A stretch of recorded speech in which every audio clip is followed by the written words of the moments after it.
kõigepealt me alustame sellest, et me eraldame siis kaela ja õla siis keskmisest osast. Ja see oli 5-6 rühmi vahet. See on Ameerika stiilis. So I come up here to the very first rib, and this is where, as long as you're not interrupting the camera, I'd say you can come up closer so you can see. We're going to count 1, 2, I'm going to get my knife so I can poke and point. 1, 2, 3, 4, 5. I'll make a mark, count it again, 1, 2, 3, 4, 5. I'm going to follow that line up, right on top of that vertebrae, between those two vertebrae, and begin my cutting.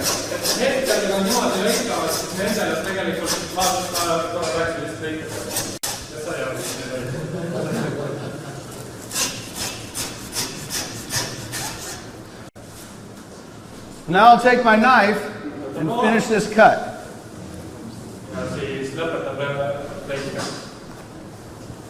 Because this was a cow, right? Yeah. Okay. And I took that into consideration when I was cutting this. Well, I thought I did. Cows, their bones will elongate as they get older. Normally on younger animals, on that heifer and on steers, you don't have to cut through the scapula. There's just cartilage there. But as they get older, that bone elongates. And so I have to finish that through that scapula with salt.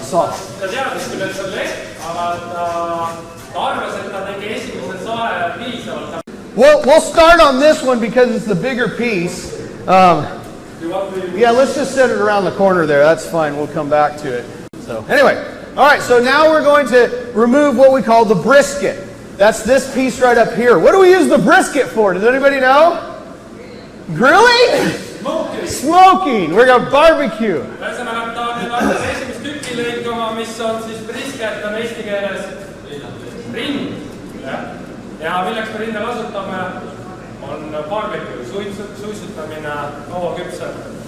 Very, very, very popular with barbecue, which means slow cook.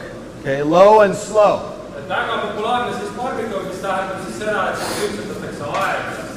So my point of reference is you can see this muscle right here. This is called the brisket flat. It's the deep pectoral muscle. And then the latissimus muscle. Okay? So they're pointing. Look, they're pointing for where I need to cut. Cut here. Isn't that nice? Right about there in the middle of those two. Okay?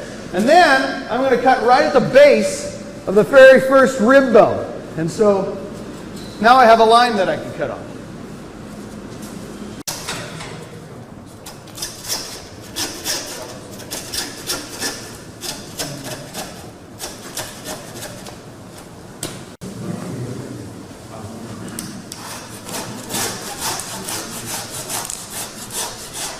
Ja siin need teie pool näeb ka, et tegelikult selle loomale ei olnud ainult antrikoodid paraides marmorisus, vaid tegelikult ka läbilõiked on erinevad kohtadel ka vähe marmoriga. Now that I've done that, I've gone through the sternum. I want to cut a little bit further down into the brisket. Wiggle this over here. I don't want it to drop.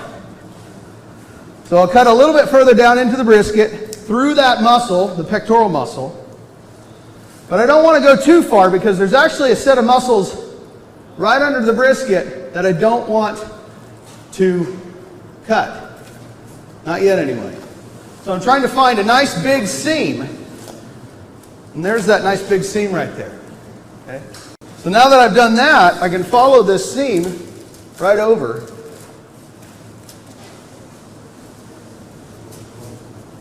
And peel that brisket right off.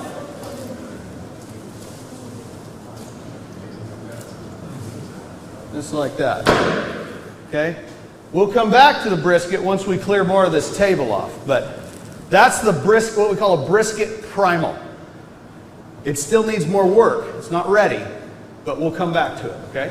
So next, we're going to cut off these short ribs. But before I do that, I want to take off some of this neck meat right here.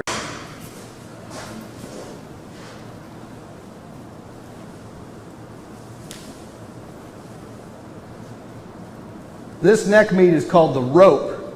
It's just runs right up underneath the neck.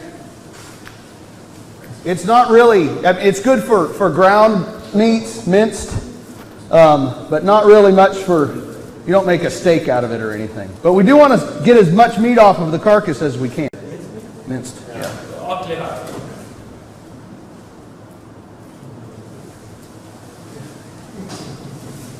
There are a lot of different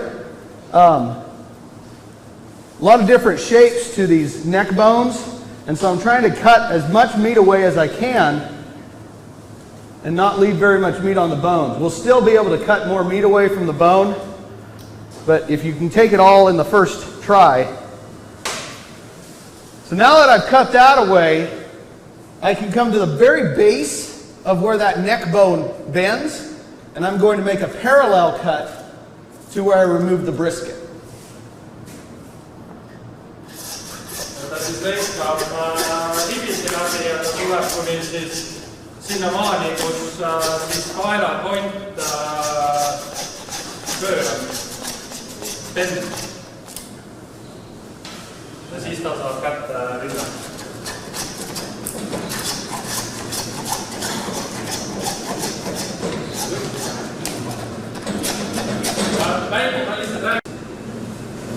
So now that I've done that, I can come down in here and start loosening this cut away. This is the short rib, the chuck short rib is what we would call this, because in the meat industry we call this shoulder the chuck, at least in the US meat industry.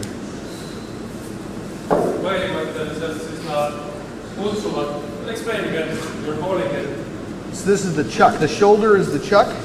These are chuck short ribs. See on siis õla esisega ribi. Short ribs on eesti keeles ei ole tegelikult tõlget. Meie nimetame seda esisega ribiks. Aga siis on nagu õla ribi siis ütleks. Again, I just used the natural seam to remove that out. Jällegi ta kasutab siis, see on vaheliha või ütleme vahe sidekudel siis. Ta kasutab jälle seda, et eraldada siis lihast. Chuck short ribs, if they're bone in, we usually only allow 4 bones because this one is odd shaped. This is the first rib bone.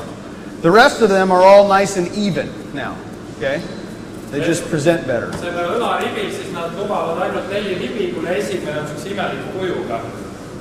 Et siis, kuna need ülejäänud ribid on kõik ühe suurused ja ühe kujuga, siis lubatud ainult see.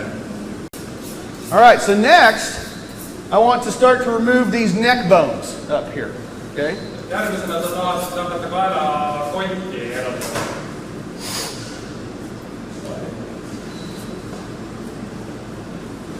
If I can, go ahead. You want to cut? No, it's cold. Oh, you're cold. No, cold.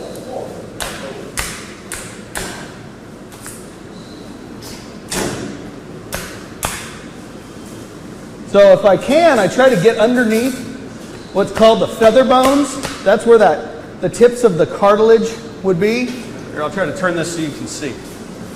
I'm trying to peel these back. Every time I can peel instead of cut, it's like cutting on the seams, and so I'm not cutting into meat. Okay? Saleable meat.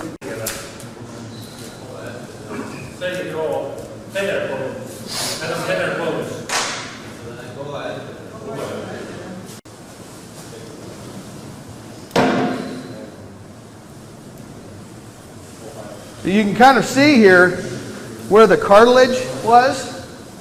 See the cartilage up on this part right here? It's all turned to bone because of the maturity of that animal. So the line for the cartilage is right there, and on the top it's all turned to bone. It's ossified, as we say.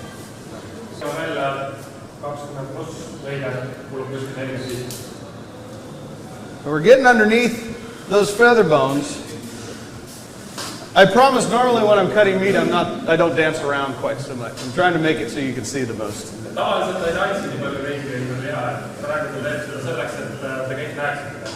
So you can see all the ins and outs of those neck bones, and I have to feel with the tip of my knife.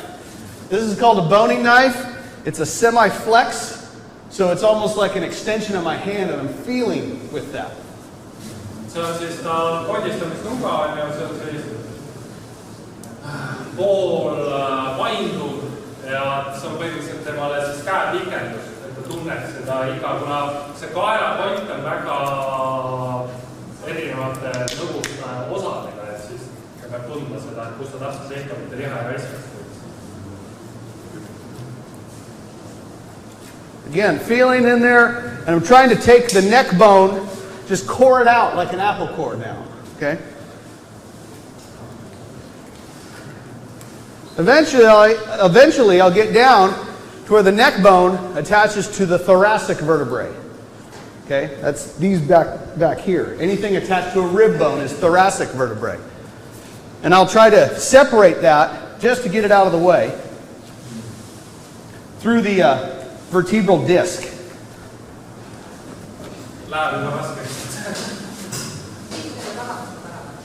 Just like that.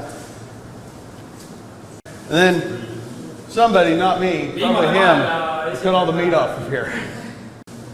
So now I can finish cutting the rest of these thoracic vertebrae that were attached.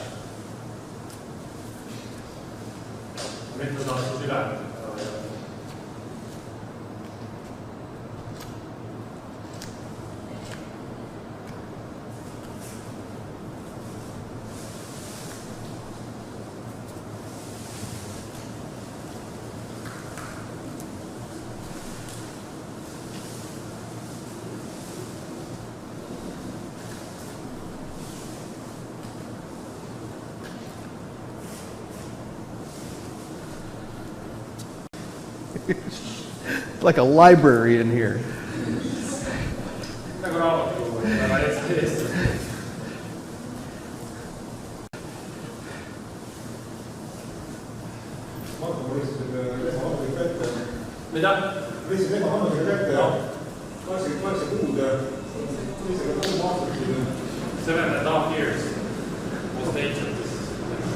This one had to go?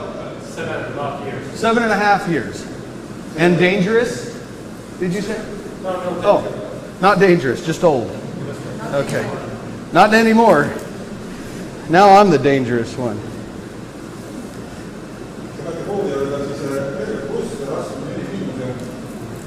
All right, so there's neck bones. We'll cut some more meat off of those later. Someone will. Again, probably not me. Now that I've done that, I can roll what we call the chuck roll away from the chuck.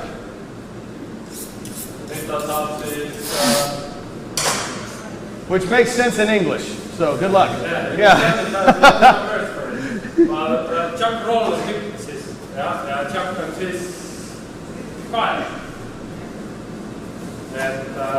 Ei, chuck on esiselja olemas. Et esiselja rolli, siis ta saab nüüd ära rollida esiselja peal.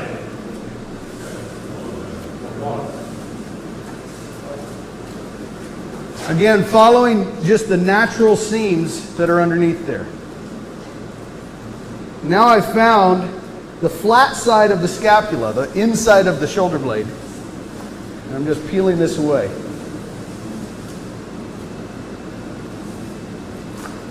Oftentimes, we'll actually cut this hanging on the rail, but for today, for the camera and everything, we're going to just do everything on the table. Tavaliselt nad lõikavad selle ära juba rindstes, aga lihtsalt show pärast teeme seda hetke. All right, so that's been rolled away now.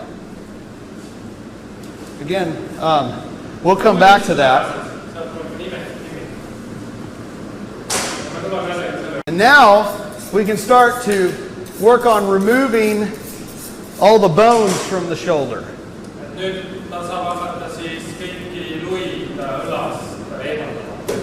So we have a bit of neck meat that we can cut.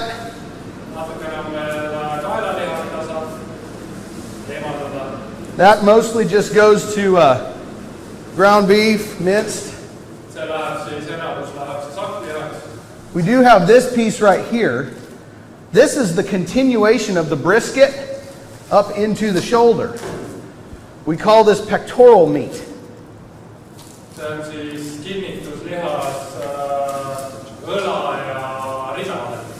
Ja nad kutsuvad seda, ma isegi tea seda nime. Tell me again the name of this muscle. It's the pectoral muscle. We call it pectoral meat. So, pectoral muscle. Nüüd ma kutsun ka seda. Pectoralis profundus. Easy. Easy. Much easier in Latin. The reason I'm identifying this is that it's a nice lean piece of meat, and it's great for making stew meat. Do you ever use a cuber tenderizer? Yeah, okay. So this is a good one for that as well.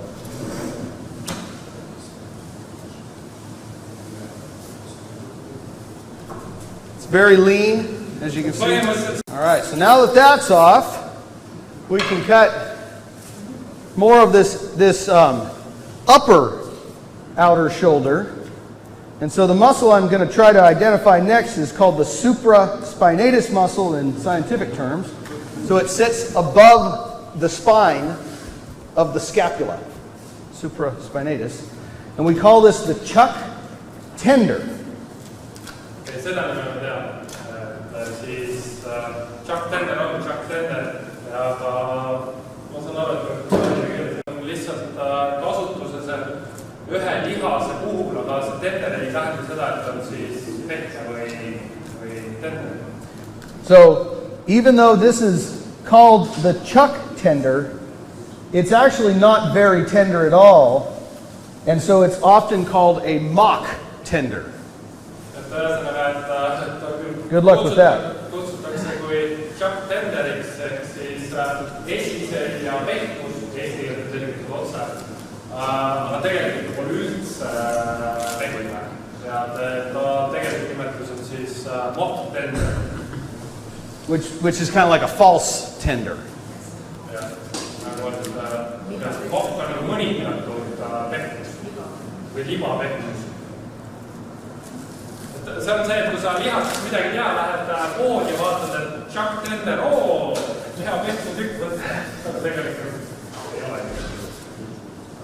So if you look at it, it almost looks like a small tenderloin or a catfish. See näeb välja nagu väike siis sisefilet või nagu catfish on siis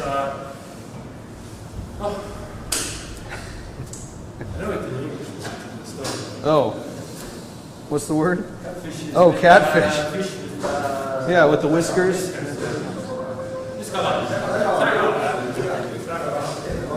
All right, so again, this could be a nice small roast. Do you want me to cut this up? Okay, so the way we would probably present this in a grocery store is we would clean this outer layer off. This is collagen. So you could leave that on there, but it just is going to present a little bit better if you just take some of that silver skin off. And really, you don't do much more than that. Okay, you can present with the really nice clean side up like that, and that's just a nice oven roast. Again, cook it slow. It doesn't have to be like a brisket, but cook it slow with moist heat if you can. Put a lid on it, and that's going to really help a lot with the tenderness. All right, so next I want to expose the scapula underneath, and so we're going to work on finding this arm bone, the humerus. We're going to work on deboning that as well, but we can peel away this other muscle.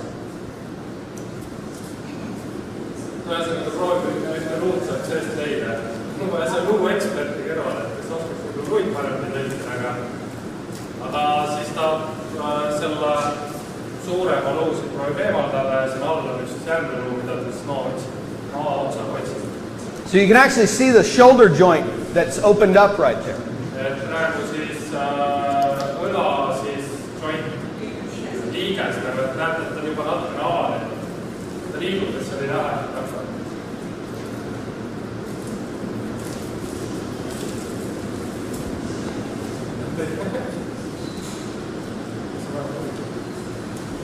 This is called the subscapularis muscle.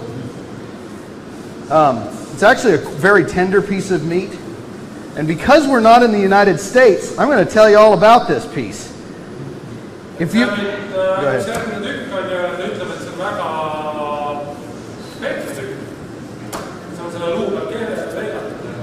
So in the United States, what I'm about to show you is a patented process. But it doesn't matter because we're here. And I'd say, go ahead, use it. This is, what you cut this into is called a Vegas steak, or a Vegas strip steak. Vegas. Las Vegas, exactly. So I'm just peeling some of this away. Normally I'd take this all together, but I want to show you something. So it has this. So in the U.S., if we cut this and then called it a Vegas steak, we would have to pay 10 cents a pound to Oklahoma State University.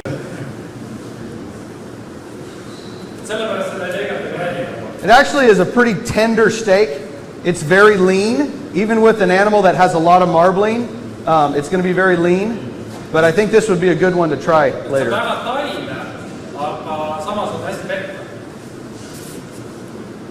And as you... But look, all that silver skin, you take that off. That's collagen.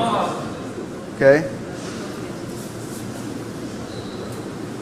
And you're left with a pretty clean piece of meat. I have to take this side piece off here too. So it's kind of, are you familiar with a flat iron? Yeah, it's like a flat iron.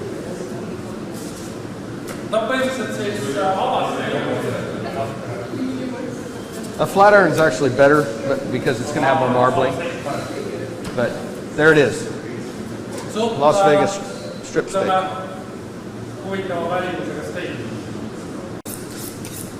So now that we've done that, I want to remove this arm bone. This is laying here kind of like this. And so biceps, biceps, triceps, triceps. Okay? Here's the elbow right here, the ulna. Okay? The biceps.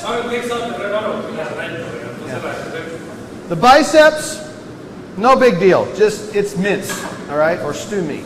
So we're going to cut through that.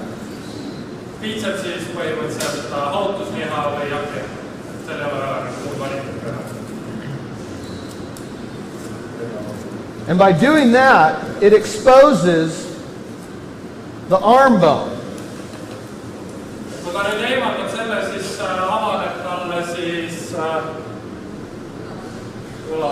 It's the humerus bone.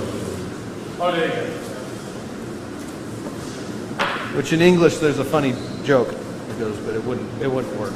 So. All right, so now that we did that, we can peel that arm bone out and away from the triceps. We come to the end of the ulna, the elbow.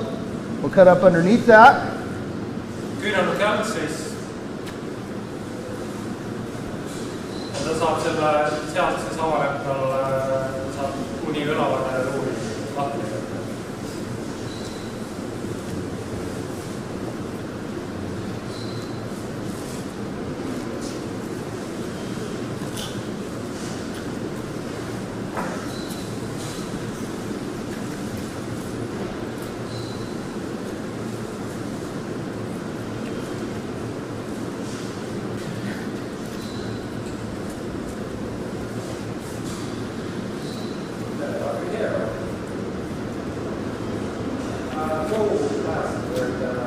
Okay, so this is what's called the shank.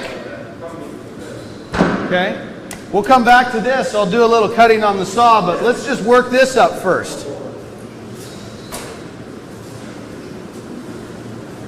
So we almost have this shoulder completely boneless. Now we just have the scapula, the shoulder blade left.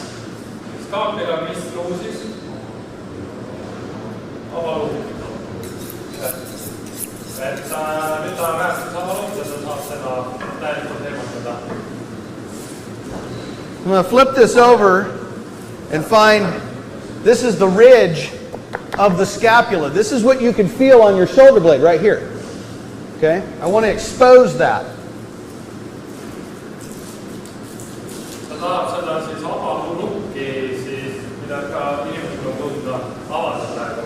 By exposing that, now I can run my knife right up alongside of it. And look, I'm bending the knife.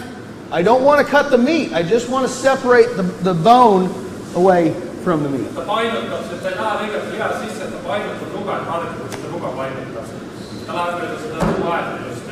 Okay.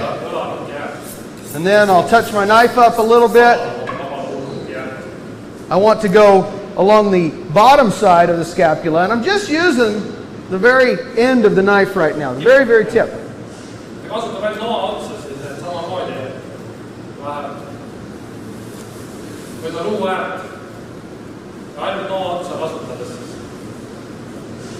Now that I've loosened just a little bit on the end, take my hook, put that up underneath,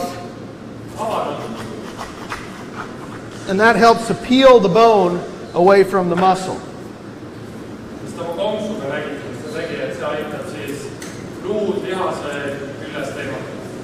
So there shouldn't be very much attaching it now.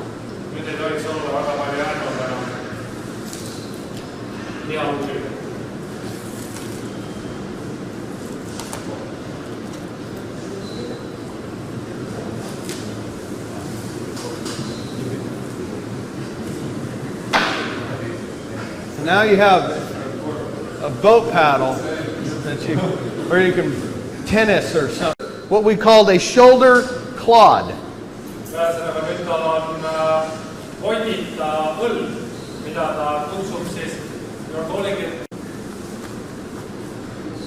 You can just call it the beef shoulder, the outside shoulder, it's fine.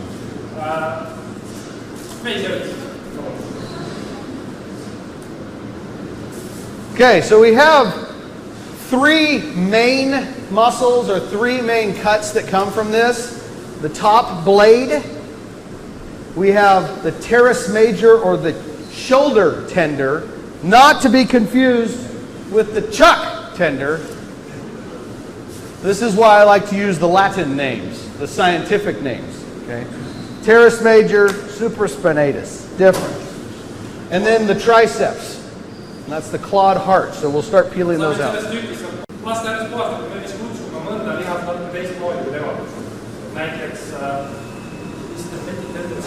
This is it. Petite tender. That's right. And you are calling it shoulder tender, or the Latin name, the scientific name is teres major, which actually most of the industry knows it as the teres major.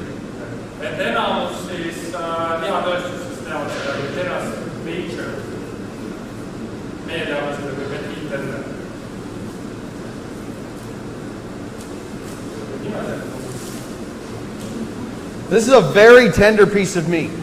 Okay, it's lean, but it's very tender. Why there is so many names? Oh. Why is it tender? Why is it a petite tender? Yeah. I don't know. They just called it that. Petite as in small.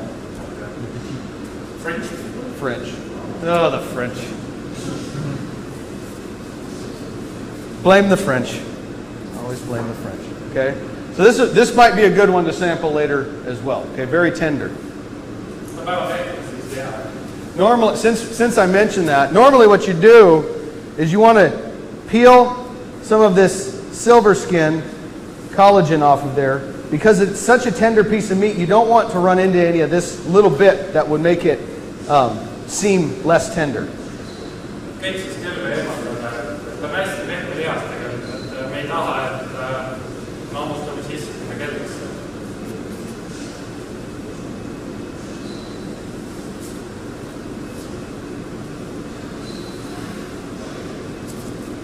And then this carcass was harvested, it was slaughtered 7 days ago?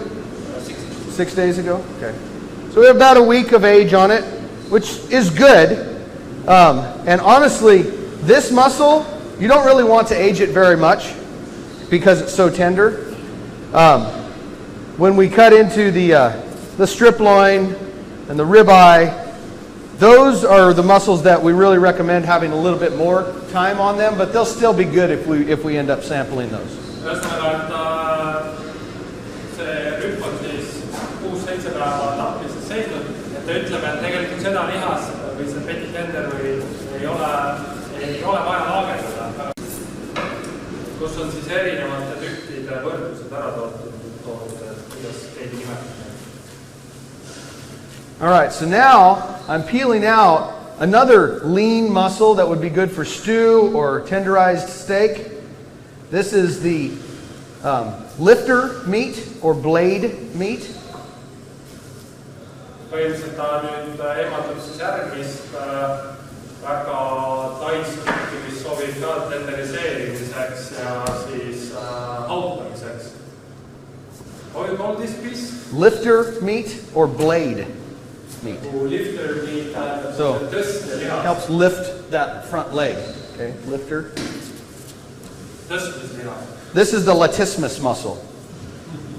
Now we know. Now you know. Again, great for stew. In the United States, we have a lot of people from Mexico or Mexican descent, and so in Mexico, you would marinate this and cut it into very thin slices, and you make what's called fajitas. Have you heard of fajitas? Yeah, it's like, and you roll it up in a tortilla. All right. So.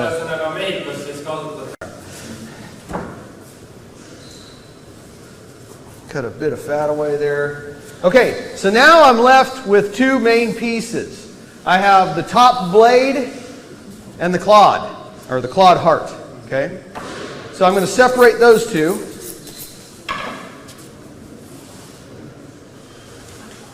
And again, following the natural seam.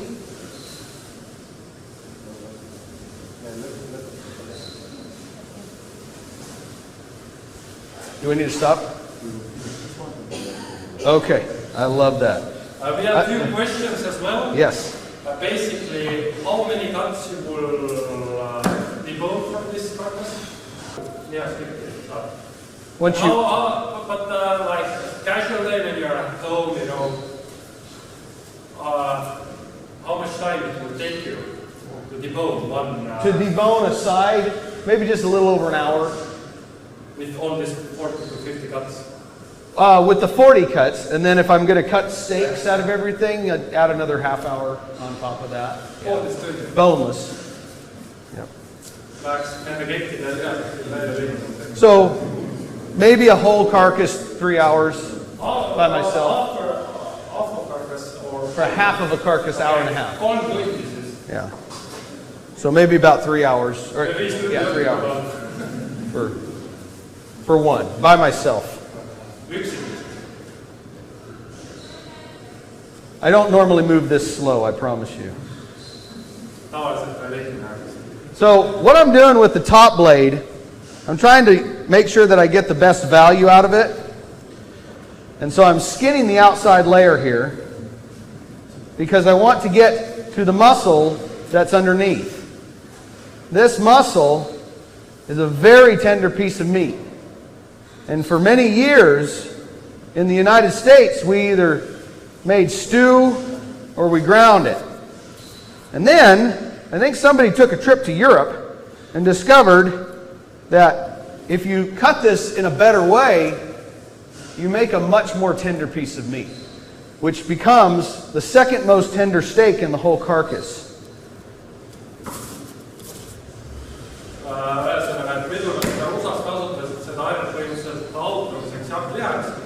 Aga keegi siis reisis Euroopasse ja sai aru, et kui seda paremini puhastada, siis sellest on tegelikult väga hea steigi ja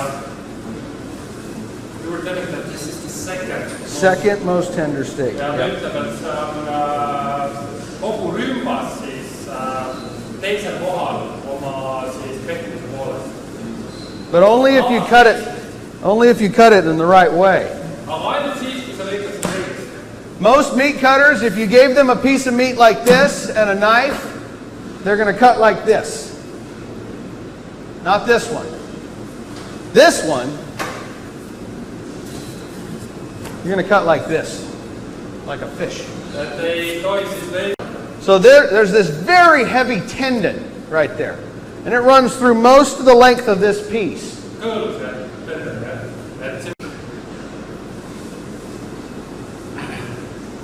So I'm feeling with my knife and following that seam all the way down. And now I have exposed all of that connective tissue, that chewy stuff in there. Oh. Sorry. Well, that makes sense. Where are you from? Latvia. Latvia. Okay. All right. So now I'm just going, so you can get 2 fillets out of this. These are called top blade steaks or flat irons. If you've ever heard of flat iron.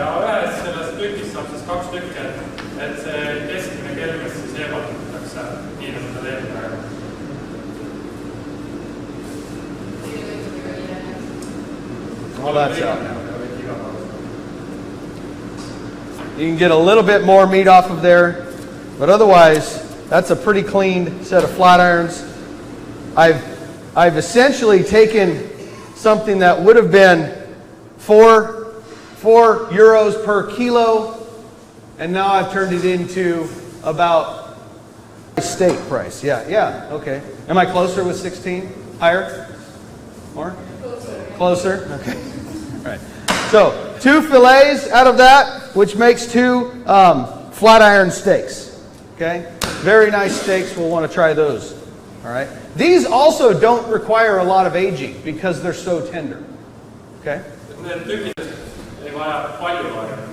This last bit right here, there's actually more than just the teres major here, but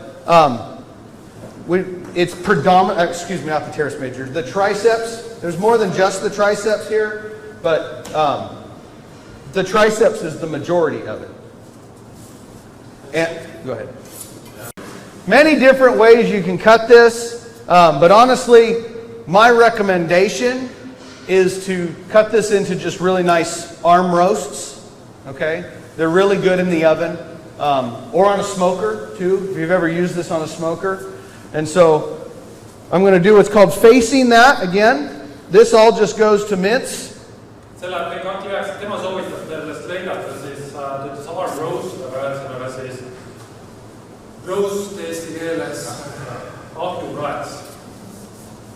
right. And then we'd pretty much merchandise it just like that. For smaller portions, you could just cut that in half as well. Okay? And then that would go right in the oven.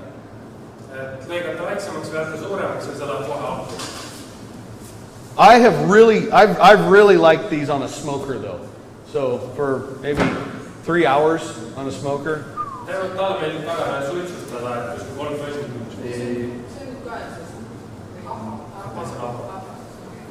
And then I will cut one steak. This is not how you do this. I'm just doing this because I've already kind of cut it into different things.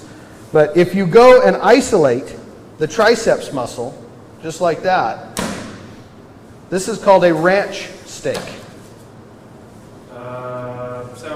So yeah. Very similar to top sirloin. Okay, so I'm not optimizing or maximizing my yield, but I'm just trying to show you different options that come.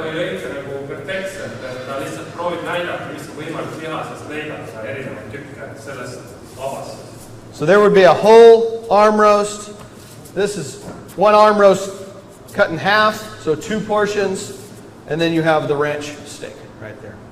Okay. Getting back dressed, I took the liberty of taking the beef shank. That was what's left. This part right here, that was what was left of the shoulder, and I cut into cross cut shanks. These are so if you've ever had ossobuco, Trine and I were talking about this yesterday, but traditionally ossobuco is going to be made with veal, but You can definitely do that with beef. And honestly, I prefer the beef because it's just a little bit stronger flavor. So for the brisket, what we need to do next is remove this sternum, this set of bones. And again, we just follow the natural seam to open it up.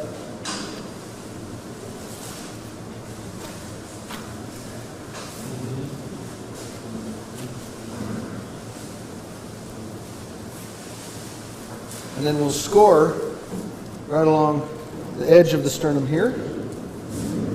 Shouldn't be much holding it now. There we go.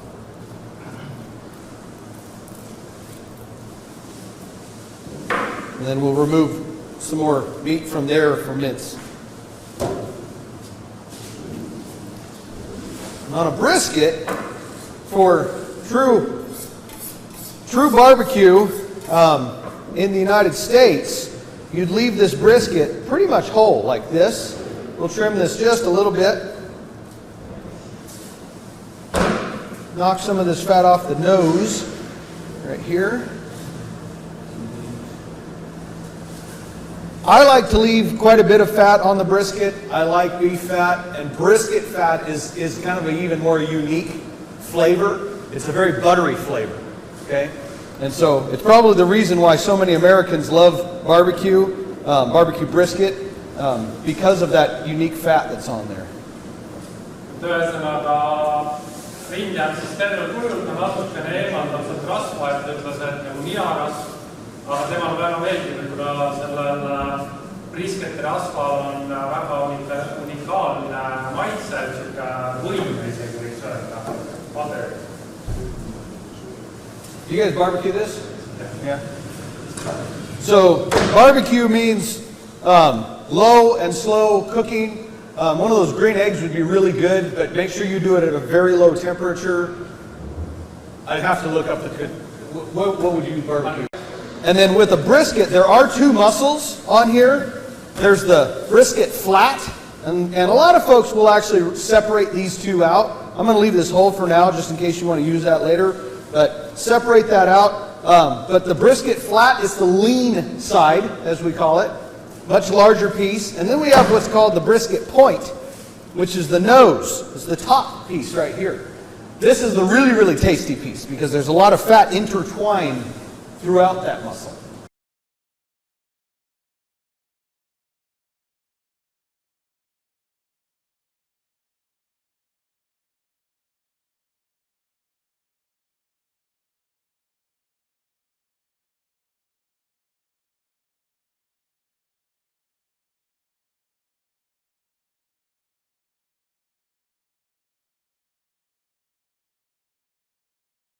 And then so also we have the chuck short ribs. The chuck short ribs can be deboned and just slow cooked just like that. You use a braise. You can smoke it also, so a slow cook that way. Or you can do a variety of different presentations. And so I'll show you a couple. One is just very popular in Texas barbecue. Is just to leave it whole like that. Smoke the whole thing, leave it whole, and then you cut it right down the length of that bone. And now you have this big bone that's an amazing presentation. It looks really, really nice. Okay? Põhimõtteliselt seda saab siis erinevalt kasutada, et võite luu eemaldada, suitsetada, aeglasti küpsetada ja siis on võimalik teha ka erinevaid siis presentatsioone sellele, et näiteks kui see ära küpsetada, siis luu ära võtta ja luu enda eraldi tükina, see on lihtsalt väga silmaliidu vaadata. All right, and then I'll show you two other presentations that have become popular in the culinary world.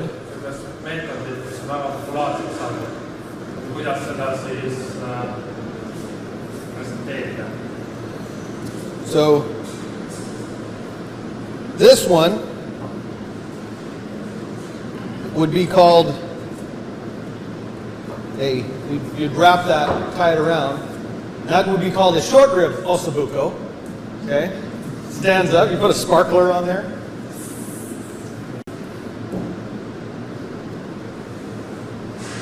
Or you can roll this down like that.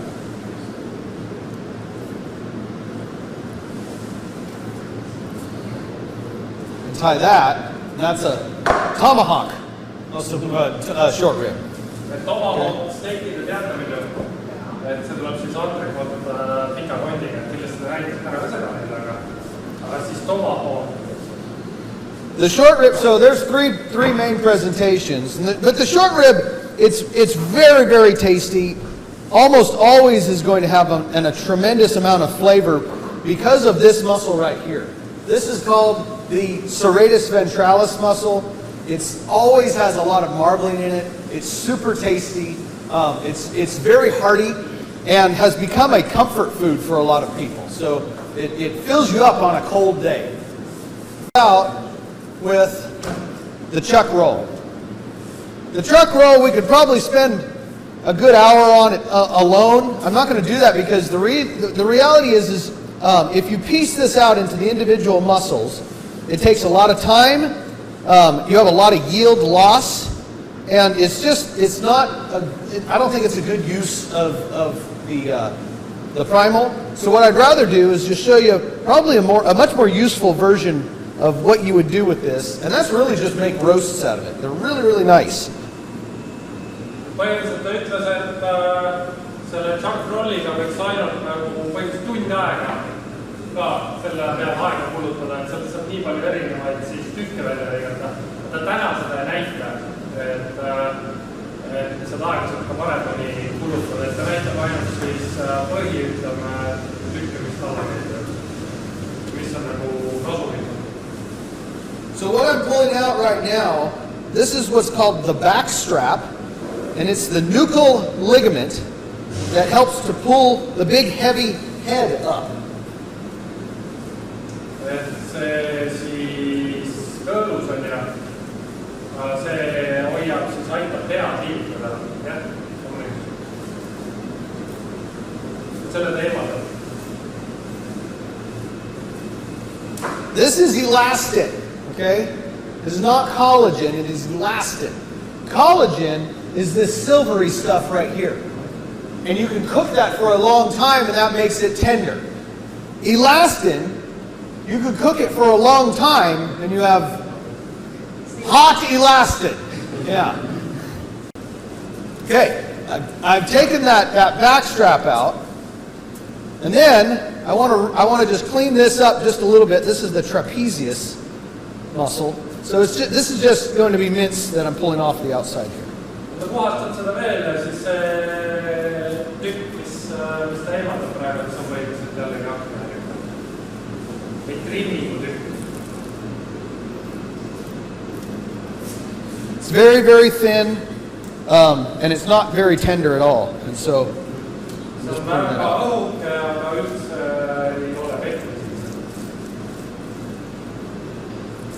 Again, following the natural seam so that I'm not destroying the muscle, which will become roasts underneath. Okay, so before I remove that, I come to the end of this muscle right here. This is actually the serratus ventralis, which is the same muscle as the short rib. It's a very big muscle. And it goes all the way up into the top of the shoulder and all the way into the neck a little bit. That's my indicator right here. And then there's also this muscle right here. This is called the rhomboideus muscle. That is the neck crest on a bull. Okay? That muscle to this one, I draw a line from the end and I cut all of this chewy meat off right here. And so that goes into mince right there as well. Okay?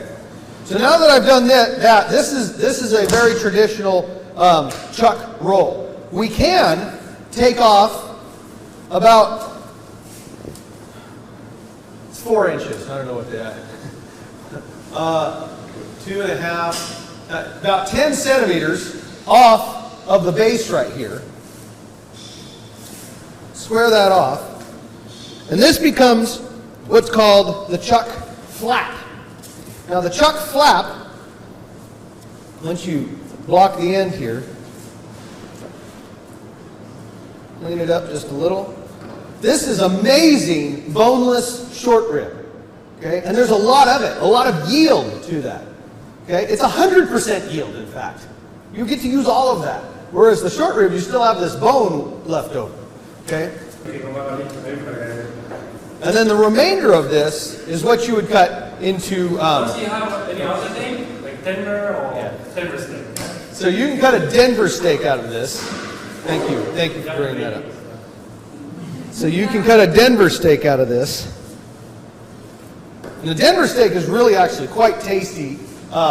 It does require a little extra aging. I recommend at least 28 days of age on something like this. So once it's vacuum packaged, or from the day of harvest, you can vacuum package it and age it for a little bit longer that way. Okay?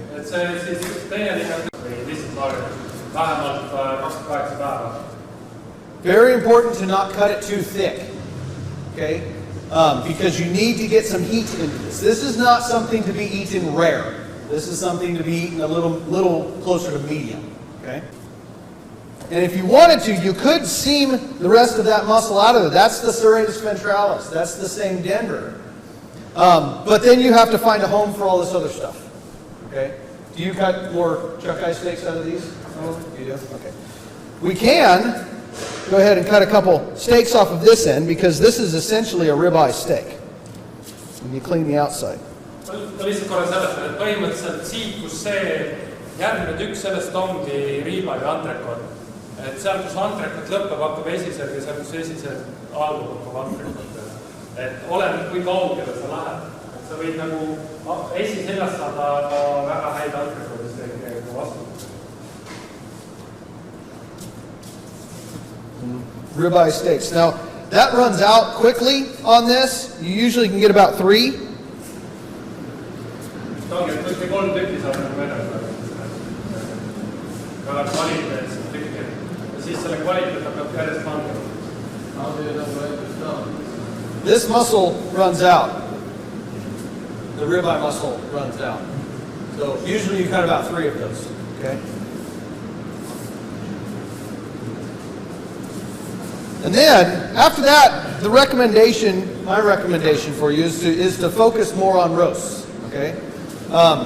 You're going to get higher yields out of it, and I think they're very user-friendly because they're very, very tasty, and you cook it slowly, braise, or is crock pot a thing here? Which one? Slow cooker? Yeah. If you put these in the slow cooker, this is one of my wife's go-tos is put one of these in a slow cooker, or if you have a smoker, you do a nice small light smoke on that for a couple of hours. Ühesõnaga, praegu igavalt lüüakse ka neid kiirkeetjad on need eesti keeles kutsutud, kiirkeetjad kutsutakse neid. Ei, ma tean, aga poodides ette nad kutsuvad mitte aeglasti, ta minu meelest on kiirkeetjad. Aga muidu see tähendab seda, et rõhu all küpsetamist ja ta tekitab selle, et muidu sa pead seda liha küpsetama.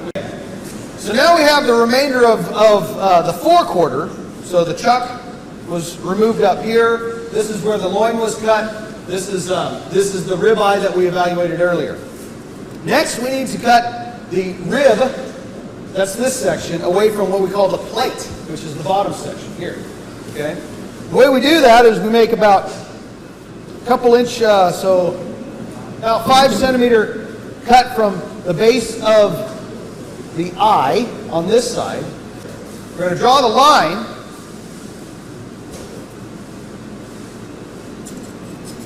And because I'm lazy, I'm going to use the bandsaw. Is that okay? Okay, all right. So we're going to cut there, and then we're also going to come down to the base of the short ribs that are on this section. Okay? So we have more short ribs. There's that serratus ventralis. That's the muscle that goes into short ribs. We can get 1, 2, 3 big, long short ribs out of there as well. Okay, so we'll make a cut right about there. And that would leave us with a beef navel that we'll talk about. I own it. Is this going to fit?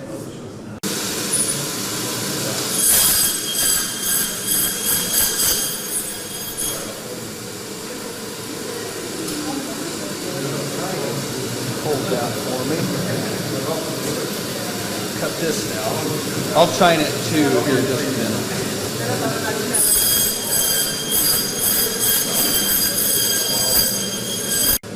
So I did an extra step here. I did what's called chine.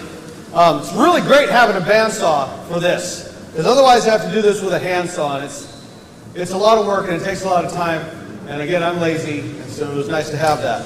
But then also, a handsaw kind of makes a much more jagged cut when you remove this. Okay, this is called the chine bone. It's the spinal column where the spinal cord once sat. Okay. And we remove that so we can get access to the bones here.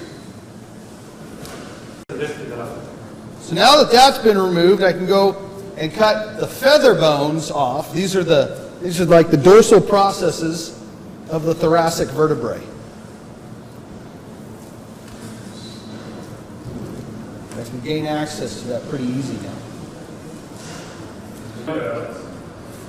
And then I'm going to come over to this side and I'm going to work this seam right here. I'm going to cut this seam right here and peel off this rib cap. Et ta siis eemaldab selle, kuidas riigi kätt on, mütsi, riigi mütsi siis. I like to start from this side here because that way I can monitor the fat thickness.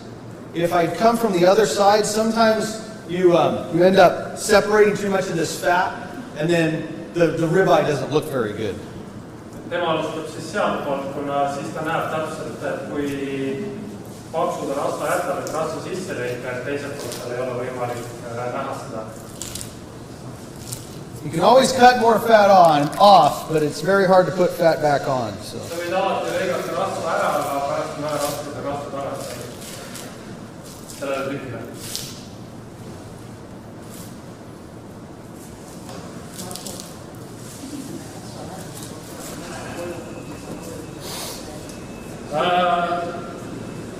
Another question. Yeah. About fat coloring. Yeah. Is it coming with age, or do you have any other? It has a lot more to do with feed. Okay. Söödaga, et siis rasva, ma küsisin, et mis tema arvab rasva värvi kohta, et kuna mina olen täheldanud seda, et näiteks et mullikad, mida noorem loom, seda valgem rasv. Ma olen väga palju hindamist teinud sellega looma vanuse kohta, et kui ma olen näinud, et valge heledam rasv on, siis ma olen kohe edu. Aga tema praegu ütles ka seda, et sa ütles seda, et see on väga palju söödaga seotud. But aging will definitely affect the color of the fat. Yes, the aging will definitely make the fat darken.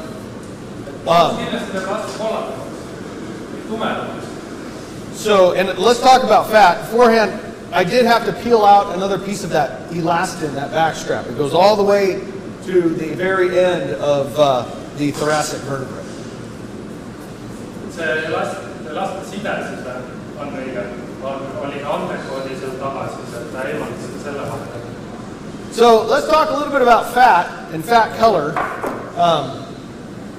Fat color is going to be highly influenced by the feed. This really yellow subcutaneous fat right here, that's an indication that this was a grass-finished animal. The grasses in, the vitamins in the grass, primarily beta-carotene, as grass dries, so if this animal was eating drier grass as we're starting to go into a drier season, or it was eating hay, or any type of forage that is starting to dry, the moisture is leaving and the beta-carotene, the fat-soluble vitamins, are being concentrated. Okay? Beta-carotene is a precursor to vitamin A. Vitamin A is a fat-soluble vitamin, which means as these animals take it in, that goes directly into the fat.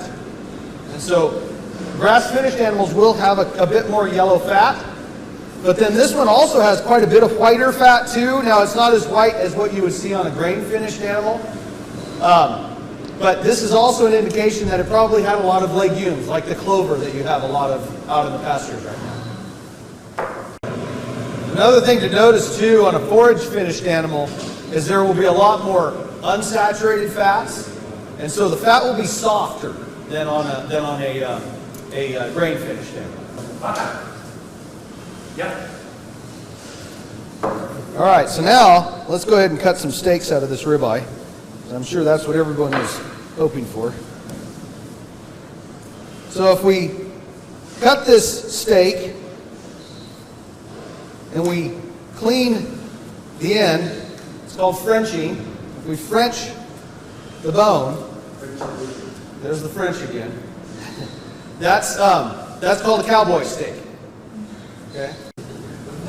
So this is just a standard boneless ribeye steak from between the bones. So we're going to give you all kinds of variations. This is a bone-in ribeye steak. The difference is we're not going to French the tail on that.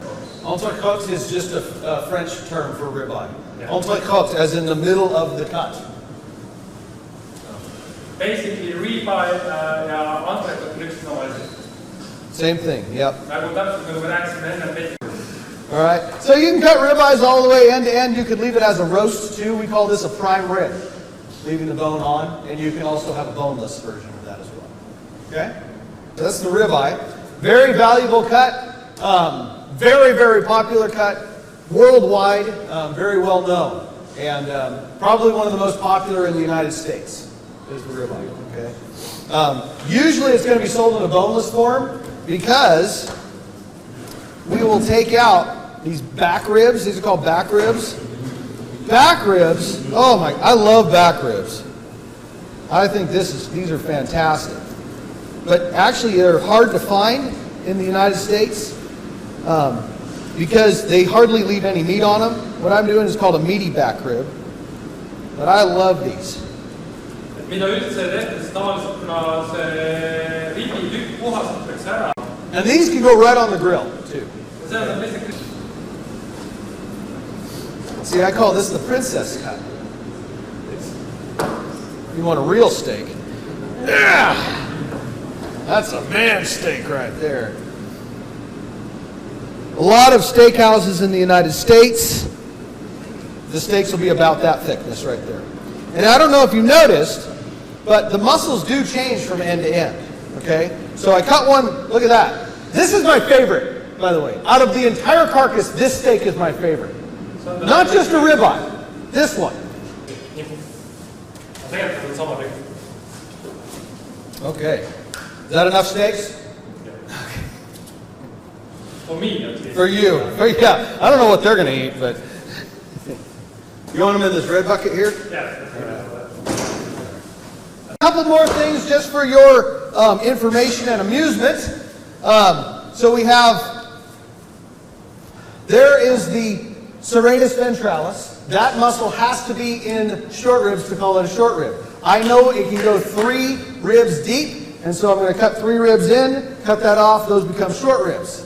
This all becomes mince. And then usually what we would do is peel this bit off right here. Oh, it's halal, very nice, wow. So I see the sticker halal on here. Are you familiar with what halal is? That means it can be sold to those who practice the Islamic religion. Okay? So you've added value by having that condition on here. That's really good. So you can peel this out, and then again, that gets, this becomes mince or tenderized steak. And then you have those short ribs. What is your, for you, the best meat to make burgers? You cook one of those. Once you're done eating it, you can put the bone up on your mantle like you conquered something. Or you can make a handle out of it or something. Okay? Japanese are making sauce off. Shabu shabu, yep. You can also really thin cut against the grain like that. You make galbi, short ribs, so that's Korean style.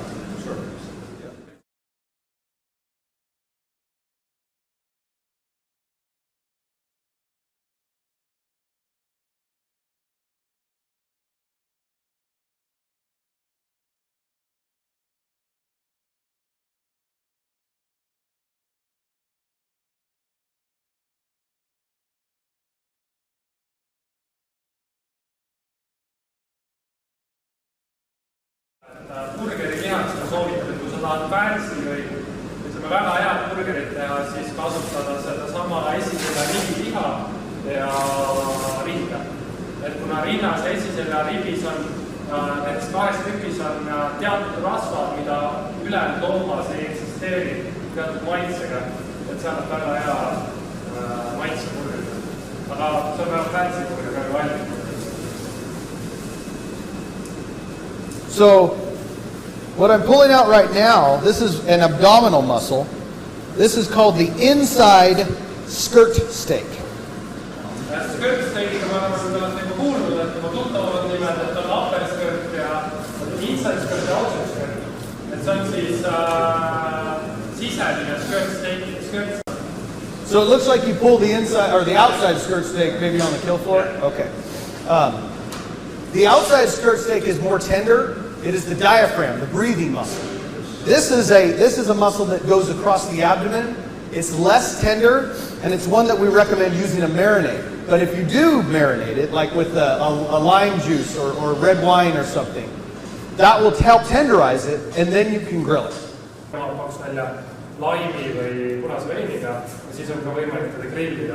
Tegelikult on, kui teed käega tõmbata, ta on siuke nagu lihikulehed. Ta sobib hästi, et siin marineering läheb siia hästi nende kiudude vahele. Nagu pabetti. I also, before I pulled that skirt steak out, I removed a bit of membrane right here. This is called tunic, and tunic is more elastic, so it needs to be removed because you cannot bite through that. Then the last thing I'm going to do here is I'm just removing these bones out of what's called the navel. And the navel in the U.S. in many cases used to be used to make pastrami, and so they call it the boneless pastrami or the boneless navel. But the navel now is being exported a lot of times to Asian countries for, again, shabu shabu, yakiniku, that's kind of barbecue. Lots of fat on it, but they really appreciate the fat. And then all of the meat in between becomes mince.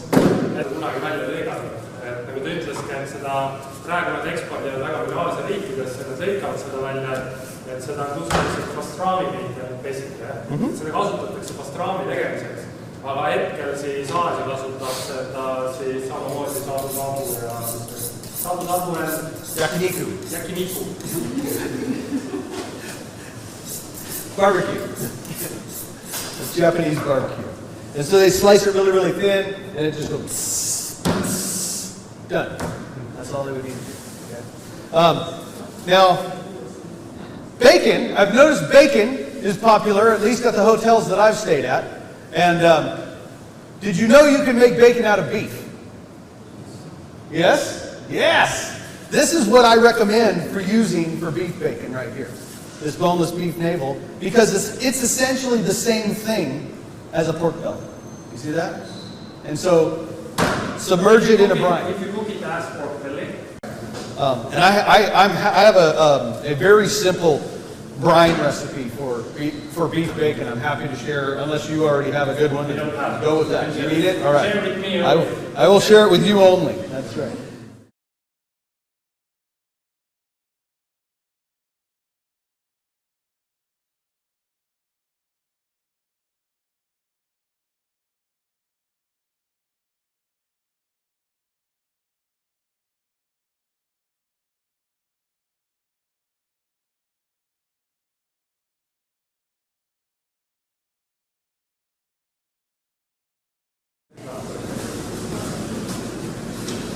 There we are. All right. So this is the heifer hindquarter, and actually this is the opposite side. So we just cut the left side of the cow. We're going to cut the right side of the heifer. But we can kind of already see a little bit of some differences here. Remember the heifer, she didn't have, or the cow, she didn't have any of that cartilage really left. In the feather bones, that was all pretty much just bone now. And the heifer, we still have some cartilage, and actually we can still see it right here on the thoracic vertebrae. These cattle age from the back to the front. And so a lot of these bones have started to fuse or turn into bone, but there's still some good cartilage up here in the thoracic vertebrae, and so it's still a pretty young animal. So we're going to go ahead and peel that out. The flank has two main muscles. This muscle right here, this is called the cutaneous trunci muscle. Põhimõtteliselt eemaldab nüüd flanksteigi, mis on väga tuntud tükk eesti keeles on selle vastu olemas küljesteik. The cutaneous trunci, it's we call it rose meat or elephant ear. It's a tough muscle, sits on the outside of the carcass, and so during chilling, it goes through something called cold shortening. It's a very, very popular cut in South America, Argentina predominantly. Yeah, they roll it up. I had to come to the other side of the world to find somebody else that knows what this is other than the South Americans. That is so cool. That is so cool. So, yes, elephant ear, you can kind of see the shape. I don't know, but I guess that was an elephant. But yes, matambre is going to be, you fill it, and then you roll it up, and then you braise it for a very long time. So really low and slow cook, okay? And then you cut the sections out. Marineeri. It's a slow cook.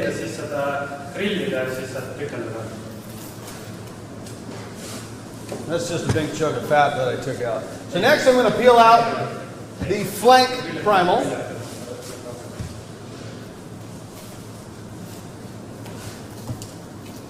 Following this line right here. Just like that. We'll come back to the flank. Nüüd eemaldus küljesteigi seda veel ära puhasta, mis tekib sealt ilusasti punane küljesteigil on samasugune tekstuur nagu natukene skörtil, skörtsteigil, et tal on nagu leheline tekstuur, et seda saab hästi marineerida, hästi grillida. And what I'm doing is I'm peeling back a muscle right here. This is the tensor fascia lata muscle, otherwise known as the tri-tip. Tri-tip. Are you familiar with that one? Good. So for the flank steak, it also has this tunic, this layer of membrane on it, and so that has to come off. See on hästi tähtis, et eemaldatakse siis see membraan või kuna nüüd avanebki see väga hästi küljesteik punane liha, natuke lehekujuline on. See on väga hinnatud lihaks on.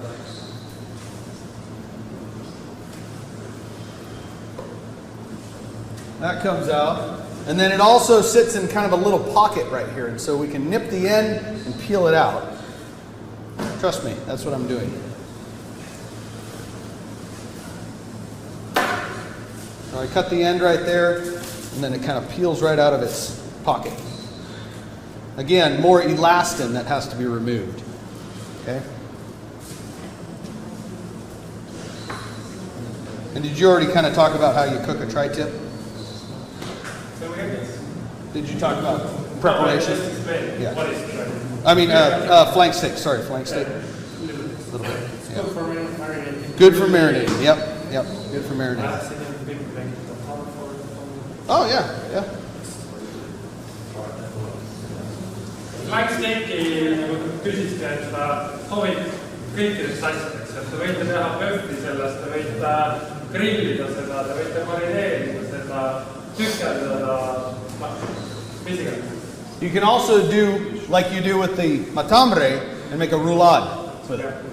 Okay? The Italians make braciole with this. Okay? Braciole. And then slice it like that. Okay.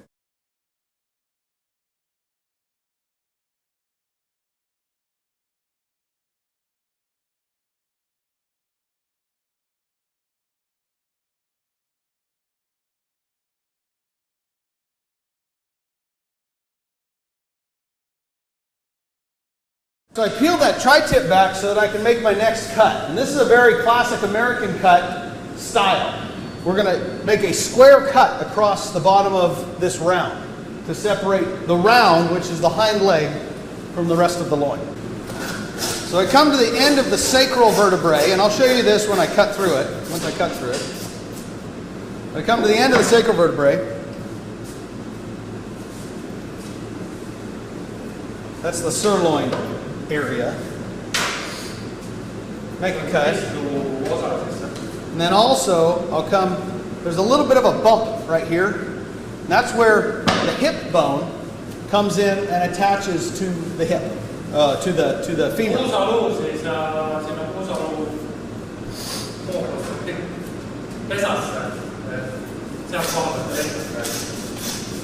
What I'm trying to do is just barely slice the end of the femur bone off. Just a little bit.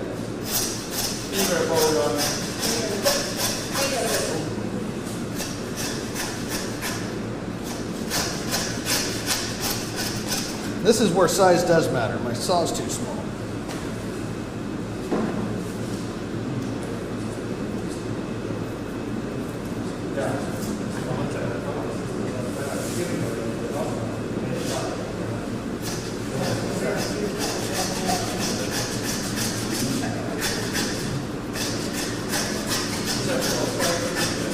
On the cow, this pelvic bone would have been that much bigger, and I don't know if my saw would have even cut through it.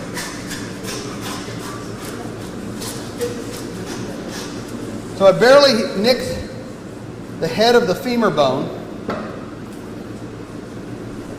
We call that a butcher's dollar. It's about the size of a silver dollar, if you recall any of that American currency, which most Americans don't remember a silver dollar either. So, but it's about the size of a silver dollar, and we call it the butcher's dollar.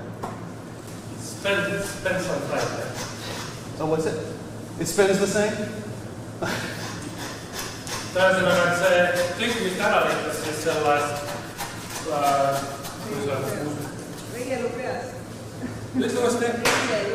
reieluu peast. Et siis see on sama suur, kui on siis dollarile õppevideo. Et see kutsutakse ka siis lihuviku dollariks. Vindiks. Sellega saab mängida erinevaid mänge. So you can see that's all that's left of the tenderloin. That's right. The round from the loin, okay, you can see the break.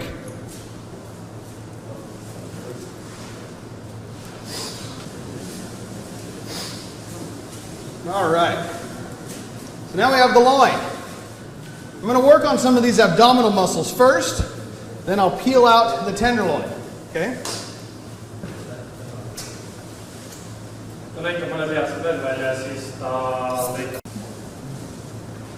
So there's still more of that membrane here, and so I'm going to trace that membrane just a little bit so that I can get underneath it and peel it off.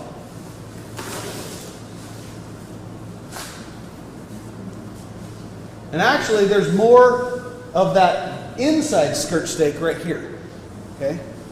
So I'll peel that out as well. Seal on veel seda siis sisendist skirt steiki, mis on välja võtta.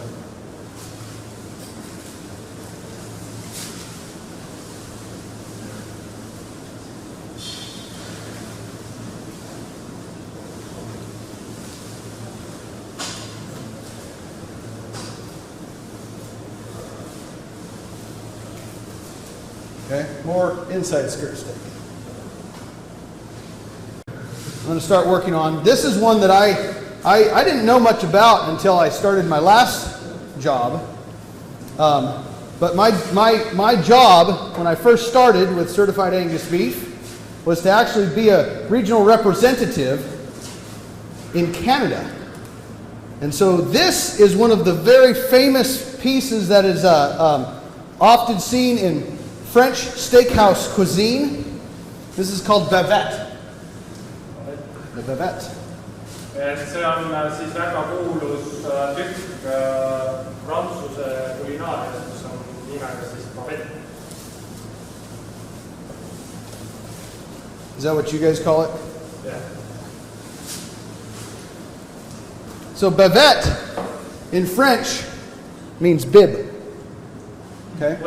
From the bavette, You can leave it whole just like that and use it very similar to skirt steak because it's very similar in texture, but it's usually a lot thicker than skirt steak, so you get more yield. Ta on sarnane kui siis skirt steak, aga ta on But the way in the French cuisine style, you would not leave it whole like that. To cut bavette steaks, you cut it with the grain. sa lõikad siis pikki kiudu. Just like that. Ja saad sellest bavette steigi, et see on selline prantsuse klassikaline, et sa jätad teda terve tükina. The thing about this is you have to be very careful because you don't want, once you cook it, you want to slice it against the grain like that. Okay, very important. Et hästi tähtsalt see, et kui sa nüüd selle ära küpsetad, et sa siis veid ka Ristluutükki juurde lapse, mitte Ribitükki juurde, muidu ta on väga raske süüa. Oftentimes the bavette steak will also be marinated, but it doesn't have to be. Et väga siis tavaliselt on ta marineeritud, aga ta ei pea olema marineeritud. Samamoodi käitab nagu siis skirt steak.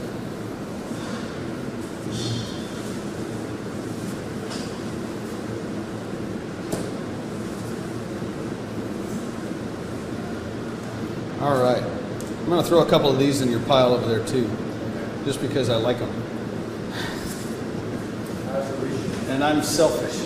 Okay, so now that that's out, it's time to make a decision.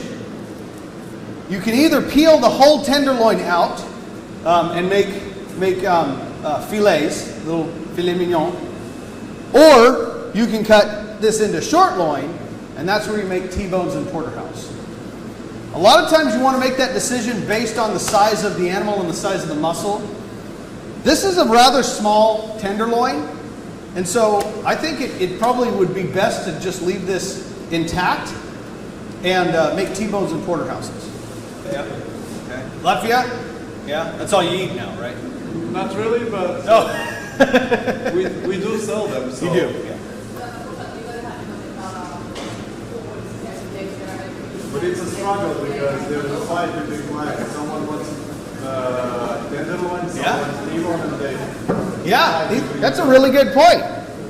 You have to make a decision. Do you want tenderloin or do you want T-bones? Because once you cut this into short loin, I guess you can peel the tenderloin out, but it's kind of a waste at that point. Once you peel the tenderloin out, you cannot make a T-bone in a porterhouse. So the decision has to be made at this point. There was one good question, basically. Can I do only T-bones as well? Basically, I will cut it through from here, and I will leave the rest of this. Sure. Yeah.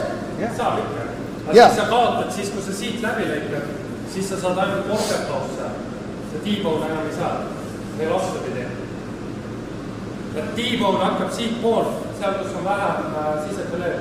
Ja porterhouse hakkab siis seal, kus on kindel measurement, kui suur peab olema sisefile tükk, et ta läheks porterhouse'i alla.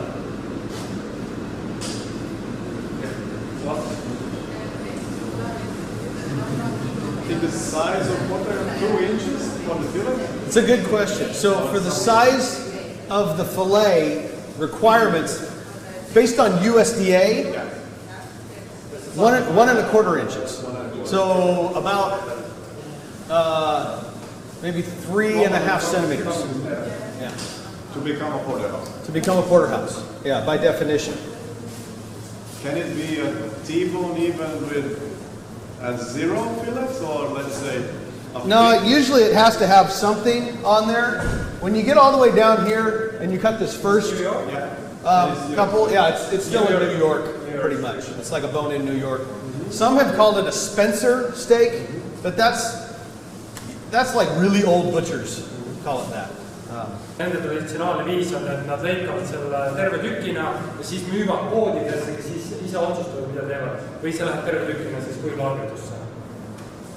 Okay? My point of reference for cutting the short loin is going to be right here at this very last lumbar vertebrae. These are lumbar vertebrae.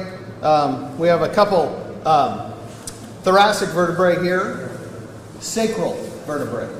Okay, so you see where they come together, lumbar, sacral. We go to the last lumbar vertebrae. We go just a little bit past halfway toward the head. I'm going to turn it back so I can see. Did you want to explain that, or? I need distance. Oh, okay. We're going to cut at the very last lumbar vertebrae to separate the sirloin from the short loin. Just so I can see it. You see why I peeled that tri-tip back though first, before I cut it? I would have lost about that much tri-tip. Ja miks ta ennem tri-tipi lõikas siis lahti on sellepärast, et muidu ta oleks, kui ta oleks seda teinud, ta oleks kaotanud tükki tri-tipist. Sellepärast mäletate, ta ütles, et ta lõikab tri-tipi, see oli mingi 15 minutit tagasi. So I'm going to cut parallel to where I removed the round, and I'm going to try to just barely nick the hip bone on this side. Ta lõikab siis paralleelselt ja proovib siis mingit suurt avada.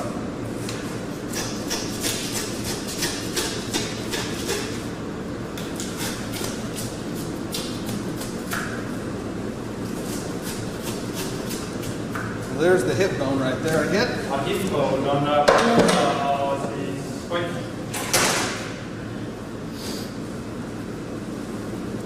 And I'll finish that cut. Now I have sirloin and short loin. This is what's called the butt tenderloin, Yeah. or the butt end tender. We can still get some fillets from this, and we will. Yep, we'll roll those out. Nagu te nägite, et jällegi, kui me enne jätsime otsa, jätsime teisele lihatükile.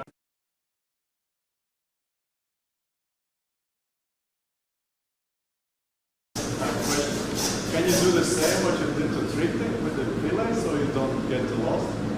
Yield loss, for example? Oh! As a triptych? Yeah, I mean, we're not really going to get yield loss because it has to come out anyway, Okay. boneless. Yeah, at this point. Normally, though, when you're making boneless fillets, you start up here and you just peel the whole thing out. Yep. Very popular for restaurants. Unfortunately. Unfortunately. All right. So I've cut the tail off. This is called the loin tail. A lot of this goes to minced, but there's also some people called further processors. They'll take this that's all deboned and very lean, cut all the fat away.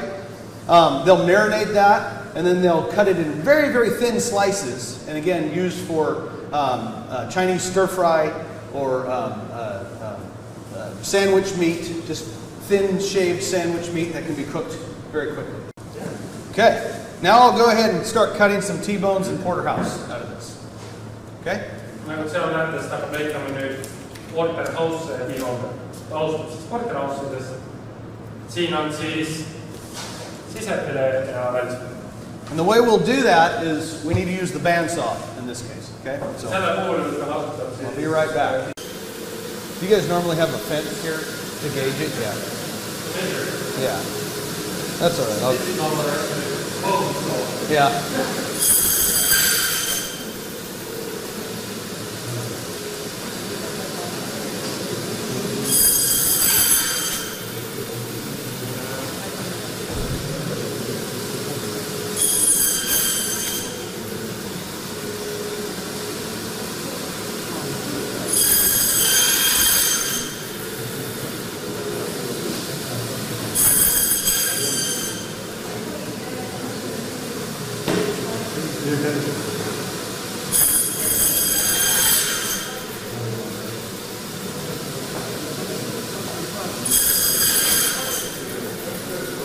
Looks great.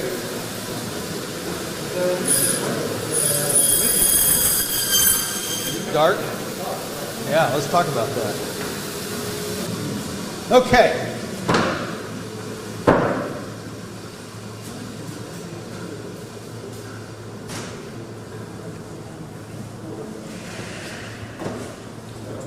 Find a good steak here that's changed color for us. Is this Babette? So, a little fun with biochemistry. We've just cut this meat here, okay? So we've just cut this meat. It's very dark in color, isn't it? But as time goes on, that meat will bloom, what's called bloom, to a lighter color because of its interaction with oxygen in the air. Okay? So we're starting to actually get some bloom that's occurring if you compare, say, that piece to that. See the difference in color? Okay. And again, this is called deoxymyoglobin. This is called oxymyoglobin, as in it's attached, it is bound to some oxygen in the air. Here is very much a porterhouse. Big tenderloin. Actually, this would be considered a center cut porterhouse because there's no indication of the sirloin muscle showing up yet. The sirloin muscle is this piece right here. There's a seam that goes right through here. And that is the separation between what's called the longissimus and the gluteus. This seam separates the strip loin from the sirloin. This is still a porterhouse steak, but it's kind of a little lower value than something like this because there is no seam. And if that seam is present, it is going to be tough. That seam is. The meat is still tender, but if you bite that seam, it tends to be a little tough. Great example of a T-bone, right there. So we compare a T-bone versus a porterhouse. Okay? Ainukene vahe siis ongi, et on sisend ja vee suuruse vahel. Mis määrab ära, kas ta on siis porterhouse või T-bone? Mida? Porterhouse on väärtuslikum, kuna selle peale on rohkem sisend ja vee. Kindlasti on meil turul ja tehakse ka seda, et seda müüakse ka porterhouse'ina. Kindlasti. Lihtsalt. Võistis. Okay, and then trying to find a good one for this.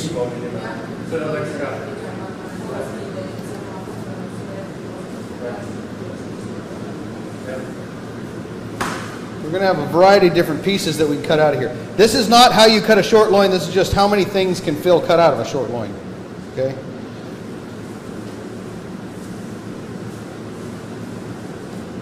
But just so you can see all the different retail cuts.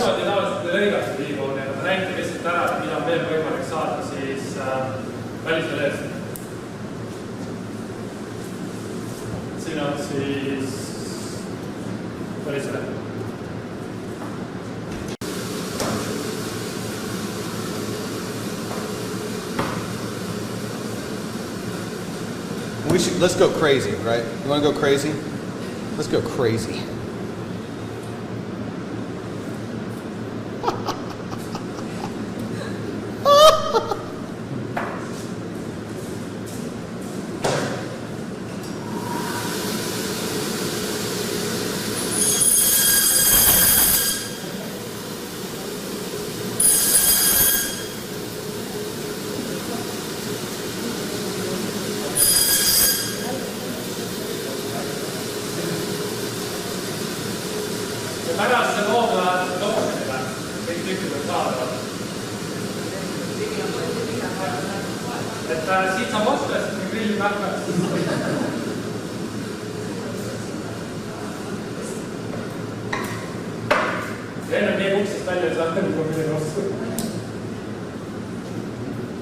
Meat cutters hate this steak. Why do we hate this steak? Too much work. Because it's foolish and too much work, exactly. But people will pay a fortune for it, so we cut it anyway, right? Okay. Let me make just a couple more pieces here. So this is a very versatile section of the animal, by the way. A lot of really great steaks that come out of it. So on the end, we have some pretty classic steaks. Porterhouse, T-bone. Look at the difference in the size of the tenderloin. Okay? T-bones are much smaller. By definition, as I've already mentioned, by definition, a T-bone, any of these could be a T-bone, as long as it has this T shape to it. Okay? Any of them can be a T-bone. To be a porterhouse has to have a bigger tenderloin. Now, interesting you ask the question, how big does the tenderloin have to be? Normally, if I'd been drinking, I would have said, as big as you want it to be. Because it depends on the facility, it depends on the restaurant, it depends on the grocery store, what you call a T-bone and a porterhouse. By United States Department of Agriculture definition, which is the only one I've seen written down, the tenderloin has to be 1¼ inches, so about 3½ centimeters wide, which isn't that big, really. Okay? Most people will say that a porterhouse needs to have a big tenderloin, almost 2 inches, so that's going to be 5 centimeters. Okay, so pretty big. And then I have these two little guys right here. These are called strip loin fillets. So here's a standard strip loin steak, New York strip steak. This is a bone-in strip steak, often called a Kansas City strip steak, if you wanted to get fancy with the terms. Both are great, but both can be kind of big sometimes. Okay? For a smaller portion size, or a restaurant that's looking for smaller bites, all right, to lower the menu cost, you just cut that strip loin in half. And now you have something about the size of a tenderloin. Isn't that cool? Yeah, that's cool. That's pretty cool. All the different pieces that can come from a short loin in different varieties. Again, this is not how you do that. You pick one direction or the other, but I just wanted to show you all the different types of cuts that can come from there in a retail setting. Again, porterhouse, T-bone, strip steak, New York strip steak, boneless. When it's bone-in, a bone-in strip steak, that's often called a Kansas City strip steak. Kansas City is a city in Kansas. It's actually in Missouri, but yeah. And then bone-in tenderloin.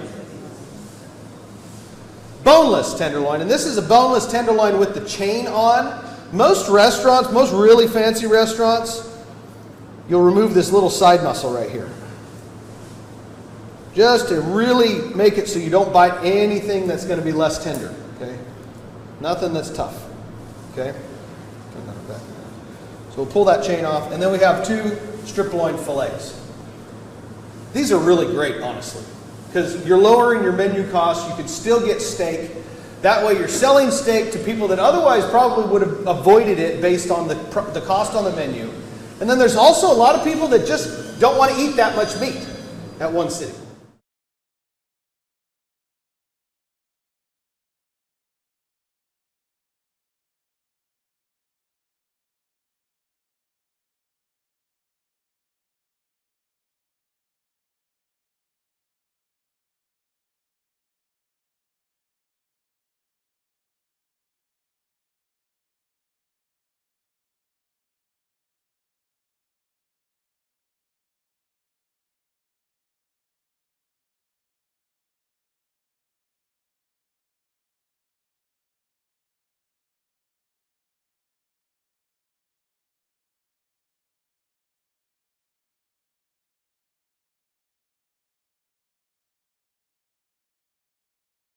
Okay, so now, because we cut that tenderloin in half essentially, now we're going to roll out the rest of that tenderloin. That's called the butt end tender. So we're going to roll it out of here.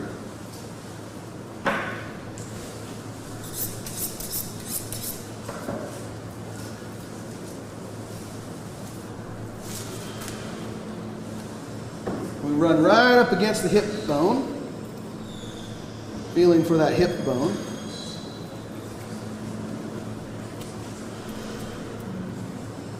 Trying to keep as much as you can attached to that meat, because this is the most valuable per pound out of the carcass, because it is the most tender.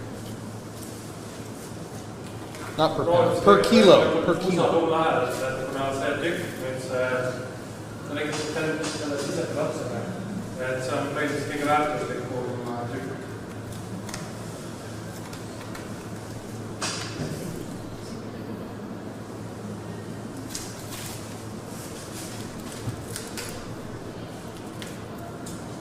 Okay, so that's been rolled out of the hip bone right there. For this tenderloin, for the remainder of this tenderloin, to prep that into steaks, we would most often remove this side muscle called the chain. There is a little bit of tenderness challenges with this chain. So we take that off, that'll go into mitts. Or you can actually, you can cut it up, you can make satay, like little skewers or something. It's really nice for that actually. Kebab. All right, and then we still have two muscles remaining. So this main tenderloin muscle, that is called the psoas major. And then we have the iliacus. Doesn't matter. It's just know that there is a seam that runs between the two of them. So generally what we'll do is work that seam apart, and then we'll cut tenderloin steaks out of both of them. Even though they're two different muscles, they still make really, really tender steaks. We call it head and tail. Head and tail? Head and the tail, yeah, yeah. Okay. Tenderloin fillet, tenderloin fillet, and then this one, I'm going to cheat. Butterfly tenderloin fillet. Wrap a piece of bacon around it, nobody will ever know. Then, tenderloin steak, tenderloin fillet, and little tenderloin fillet. Okay? So we got our retail cuts out of there. All right. Next we're going to roll out this piece right here. This is part of the quadriceps. This is the upper part of the quadriceps. It's actually the more tender piece. A lot of places, I'm guessing this place too, probably pulls the quadriceps out whole. Or do you cut it like this? No. Pull it out whole? Yeah. In the United States, we do this style. This is called the Chicago style break, where you just cut a flat cut across to separate the round from the loin. Very, very common, very popular. And so it's the style I'm showing you right now. If you went to just about any packing house in the United States, that's how they're going to põhimõtteliselt see stiil, kuidas nad siis fileed eraldasid tagaosast, on siis Chicago style ja see on väga traditsionaalne viis, kuidas eemaldada lihaseid. Meie eemaldame teistmoodi, meie eemaldame nii nagu me rääkisime, fileed terve tükk. So what we're left with is this little hemispherical looking roast. This is really good. So it's called a ball tip roast. It's really good as a slow cooked item. It'll shred like pork. Okay. Another one is, even though we do everything wrong to it, it makes a really nice, inexpensive sirloin steak as well.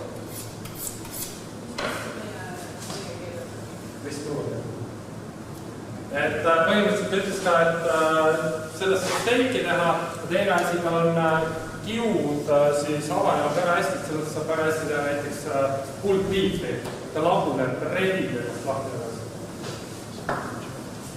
Okay, a couple little, and you can cut it end to end really, it's just, I'm skipping some steps. So I'm just knocking off this layer of fat so I can show you the muscle underneath before I cut it. But this is the tri-tip muscle underneath. Has a really fun name, tensor fascia lata.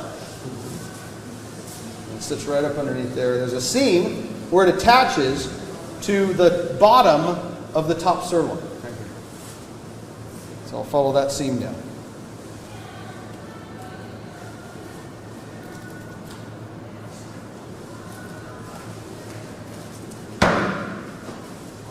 All right, so now I've separated the tri-tip from the top sirloin, and now I will cut a big chunk of this side fat away.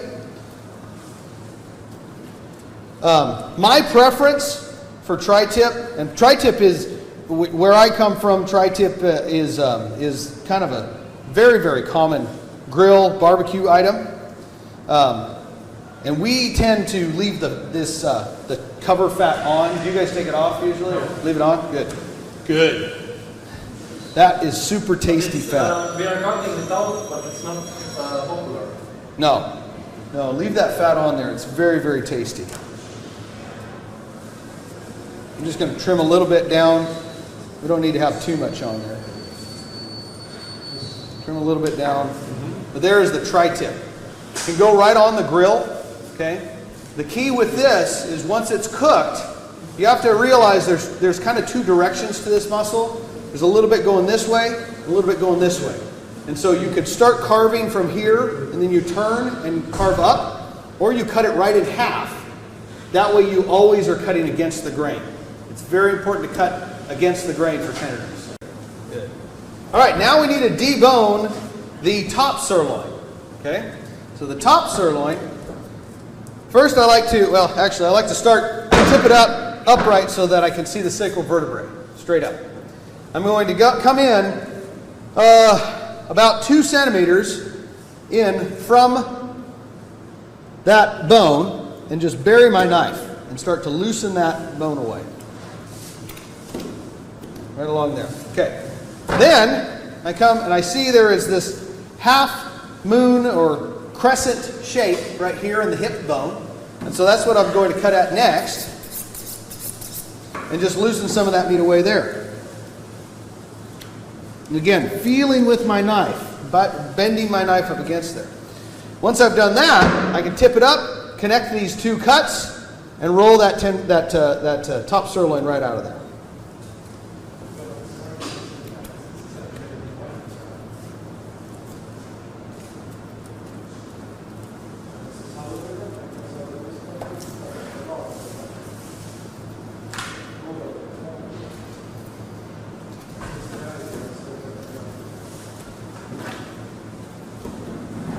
All right, so there's the hip bone.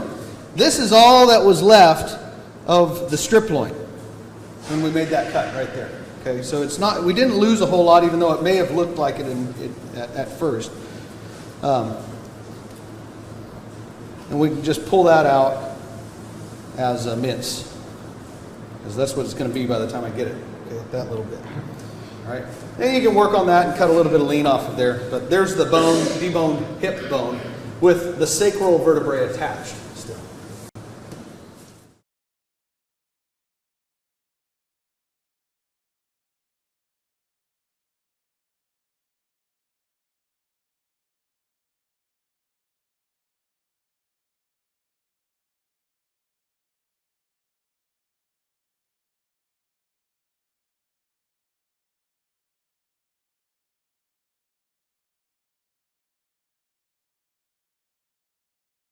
All right, so there's the top sirloin.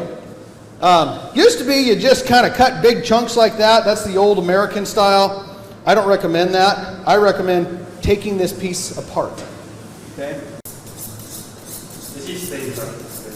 So the first thing I'll do is peel off this top sirloin cap, also known as the culat or picanha. Picanha.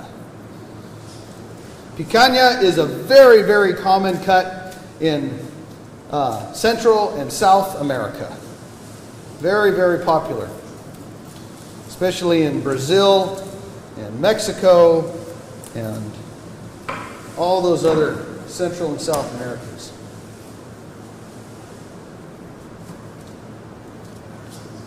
Picanha.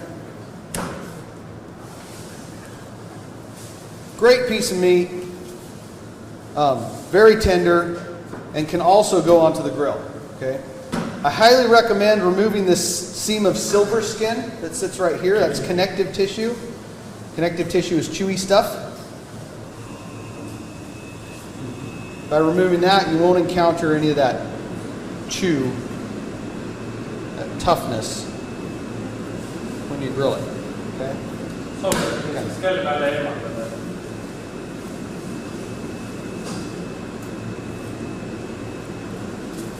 All right. And then we like to leave the fat on. I don't know. Same. Okay. Once you take that off, now we have the rest of the top sirloin. You could leave this piece on, but I highly recommend removing it. We call this the mouse. Thank you. The mouse is a set of gluteus muscles. They're small and they have a lot of seams in between them. And so by removing them, you end up excluding those seams, and so you don't have to encounter them. Every time there's a seam, there's going to be connective tissue, and connective tissue is tough.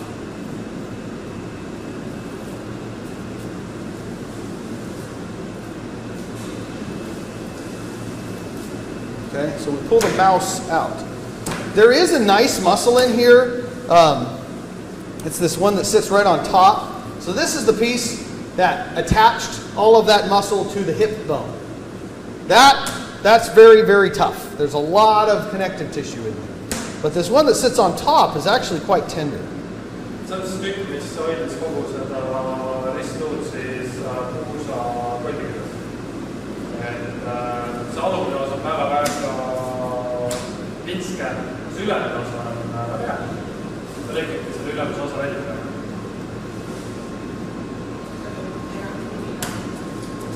What is it called?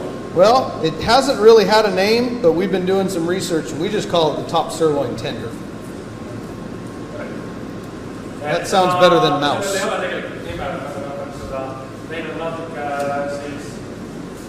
Researchi uurimust ja siis kutsuvad seda siis top sirloin tenderiks. Ehk siis ülemise ristluupettus. All right, and then we have the center cut top sirloin. This one, you could just start cutting big steaks. But again, big steaks sometimes are hard to sell because of the price point, especially with the cost per kilo right now. And so, this is another opportunity to find seams and make smaller portion sizes. Seda saaks jällegi steikideks tegada, aga sellest oleks väga suured steigid, ja tähendaks, et näiteks poes oleks väga palju hinnaga. Siis oleks mõistlik tegada peale väiksemaks steigid ja vendile tuleb ka siis tüki hind tuleb odavam.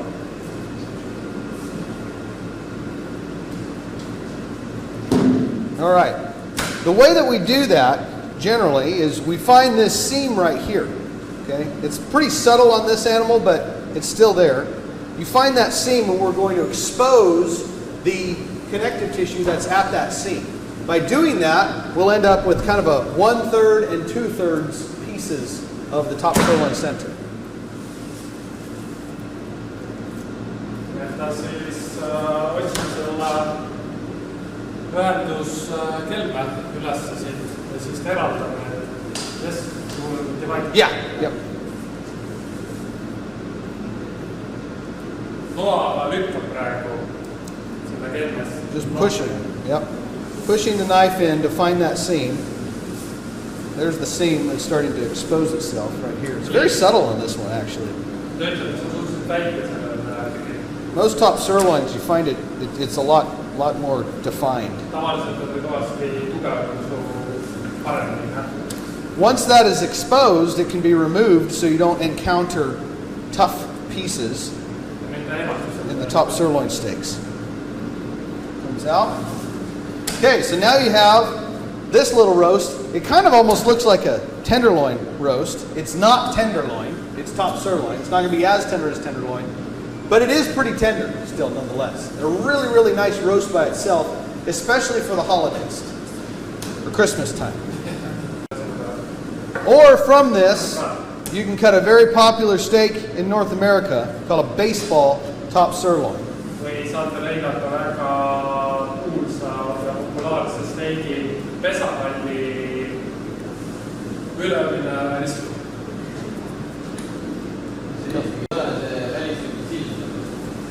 Ei, see Ristluutükk. And on this side, you can just continue cutting top sirloin steaks. When it gets really big, again, you can cut something like a baseball top sirloin, and most people still call that a baseball top sirloin steak.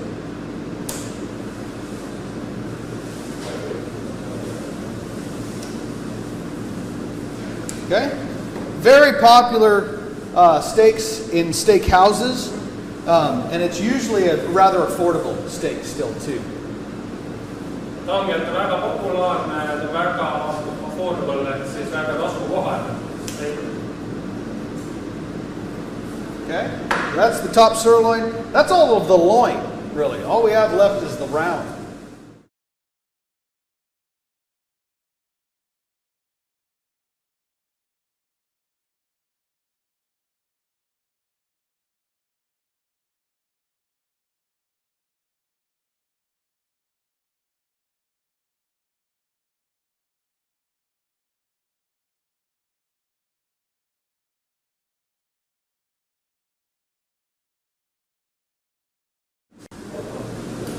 All right, so now we have the round. This is the hind leg. These are big muscles in the hind leg. First thing we need to do is we need to remove this hip bone, okay, which we call the H bone. A-I-T-C-H, H bone. Sure thing.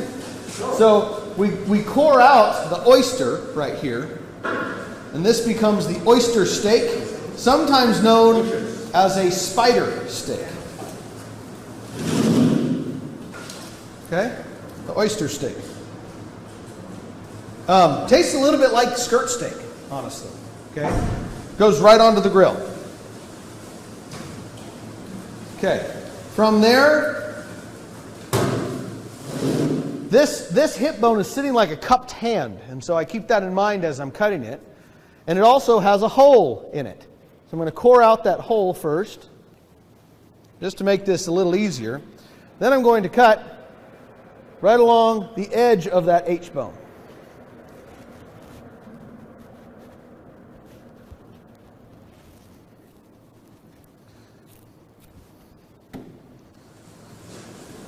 Cut along that edge. There is the head of the femur, right there, where it attaches into the socket of the ball and socket joint. This is where the hip articulates. So I cut down through there. There's a tendon that attaches the hip bone to the femur. Up underneath. Now I kind of have a handlebar I can pull on.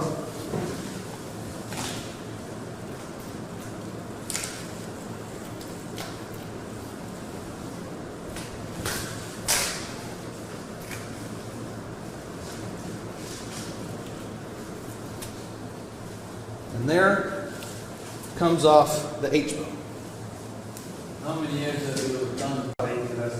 Ja ta on pidanud lõikama külmasuunis nagu see, ta on lõiganud rodeo areenal, kus siis rümb hoiab üleval traktor, kuumas köögis, telgi all, igal pool pidanud lõikama. Ja alustas lõikus professionaalselt 3 aastat. So I'm removing, this is the inside leg, the inner leg, okay? So the inner thigh. I'm going to remove the inside leg, what we also call the inside round or top round, because it's literally on top of the table. We removed that hip bone, and now we're removing this piece.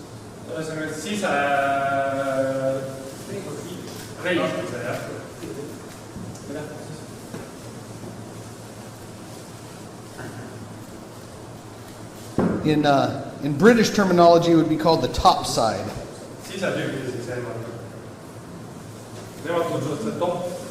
How you call it? Top round? Top round. Yeah. Top round, Yep. me kutsume top side'iks seda. This is another great one. If you have long hooks for your rail, you can just pull it right off on Seda the saab rail. jällegi tegelikult, et kui siis tagaveerenda ripust saab otse võtta küljest ära. Hea lõikus avased tegema. It comes very, very quick. Nagu näha, ta avaneb suht hästi.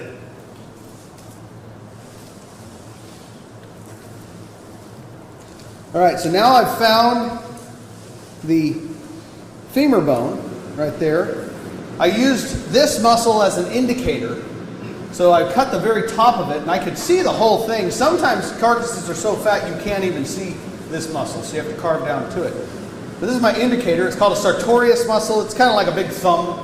So I cut through that, and that's okay if I cut into it because it's not the main muscle that we're trying to identify. It's not the main part of the top sirloin. All right, top round, excuse me.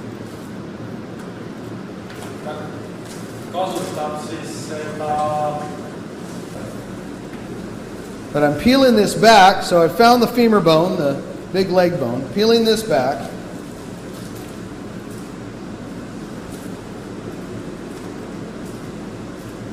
And following the hamstring muscle, which is the eye of round, which will come off next. So there's the top round. We'll come back to that. Next, we'll go after what's called the eye of round. This is the hamstring right here. Okay?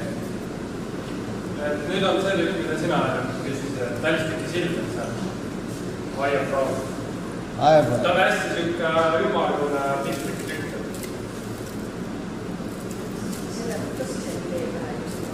Kindlasti võid. The eye of round is a very popular cut in retail because it presents very, very well and it's very high yielding. Põhimõtteliselt ta on hästi kasutatud siis just jaekettides, kuna ta näeb väga kena välja ja ta ei kaota väga palju kadu, tal ei ole väga palju kadu, aga ta on kõik siis 50 lihas ja ta ütles, et lõpetage nende steikide müük. Viime ilus liha tegelikult, punast värvi ja ta on lihtsalt nii sikke ja kui inimene ostab selle tüki ja ta ei loe pealt, mis see on ja vaatab, et oi, ilus punane liha, ilus steik, ta sööb seda, sest ta saab väga halva kogemus, et ta jällegi teie brändilt kunagi ei osta. Me ei tohiks seda vähemgi klientidega teha, kunagi. Now, what I would recommend, because we got to eat this thing somehow, is I recommend it as a roast. If you want to leave it whole muscle, I recommend it as a roast. You're going to get more value out of it as a roast than if you minced it. It also can be run through a steak tenderizer, and so you make tenderized steak, what we call cubed steak. Okay. And then if anybody is into salumi, charcuterie, things like that,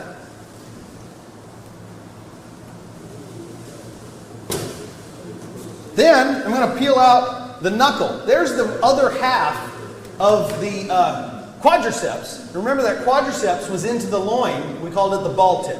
Okay? So we're now just going to peel out the rest of this knuckle here. On this side it's called a knuckle or sirloin tip. Ehk siis pähkel või ristluutükk. Ots. Me ei kutsume pähkel.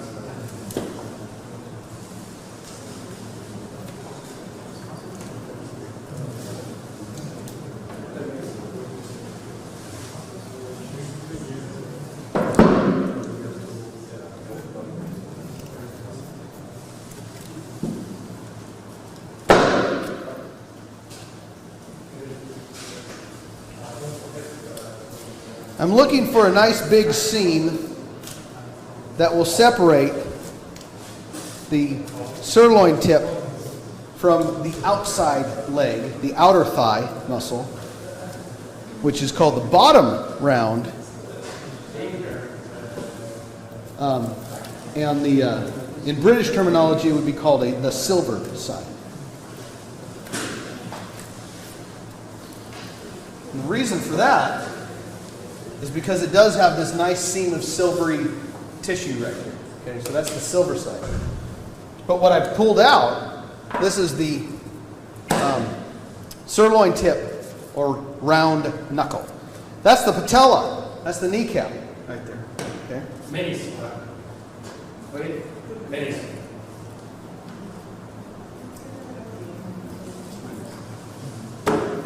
Be specific. So then to remove the remainder of that outer thigh, is we're going to follow this very thin seam here that goes up and around the gastrocnemius muscle. That's your calf muscle. Okay.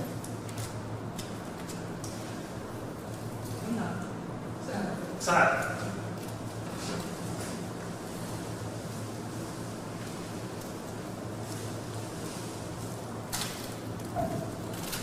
Pulling that back, following the natural seams.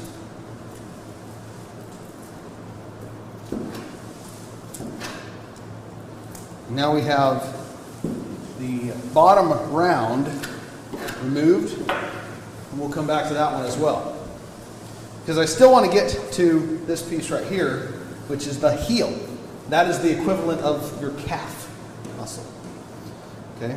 So the heel, you cut right at the base of this tendon. What tendon is that, do you suppose? Anyone know? It's the Achilles tendon. It's the Achilles tendon. You sell it as well. And you sell that as well. That's awesome. No, we don't. Oh, you don't? You can. Yeah, yeah. Hot beefy jello. Ühesõnaga, tal oli siis kursukaaslane sõber, kes oli Jaapanis, Kobe piirkonnas siis. Ja nemad, kui nad seal rääkisid ehitavad, nemad ei rasknud midagi. sellest ahilluse kõõlusest ja siin on veel üks kõõlus sees, tehti stew ehk siis sihuke hautis, supp. Ja ta on, tema ütles, et väga hea talon rasv, sihuke sooja rasva väikse.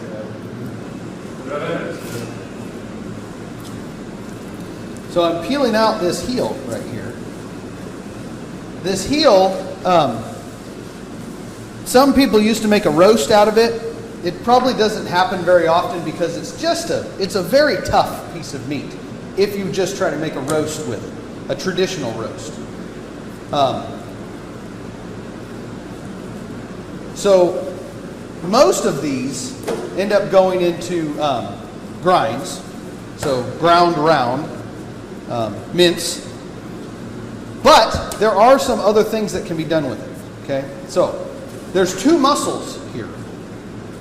There's the gastrocnemius, that's the main part of your calf.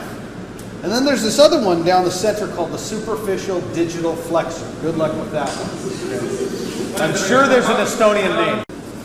So I'm going to seam those two out because the one in the middle has a lot of connective tissue. But that's okay because if you cook it in the right way, it's actually quite delicious. Now, the United States and Canada exports almost all of these to Japan, Korea, Taiwan. And that's because they see a very good use for this. But in the French style, you could very easily braise this. If you glance at it at first, it kind of looks like a lamb shank. Anybody familiar with lamb shank? Yeah? Okay. Think of it as lamb shank. How do you prepare lamb shank? Slow cooking. Slow cooking. Okay. Same thing. The nice thing about this, it's all boneless. So we call it a braison. So braise. It's very lean, but there's actually two pieces to this muscle. And if you take the time to seam it out, it makes a very tender piece of meat called a merlot steak. It's very, very lean. So if you have a nice sauce to accompany it, that works nice.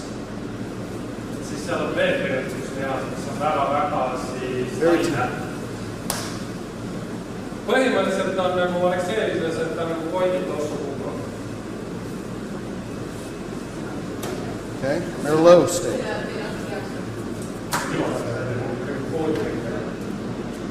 Braison, merlot. This, the hind shank, you do the same as we did with the foreshank, cross cut, or you just debone all that and make mince out of it.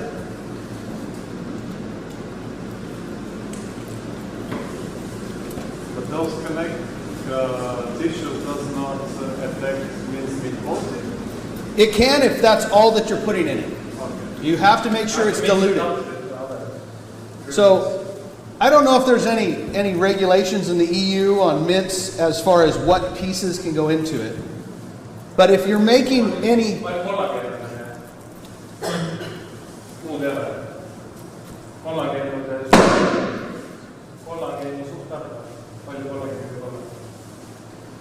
If you're making ground beef in the United States, the shanks can only be included at 6% of the grinds. Okay, you have to have other stuff in there too.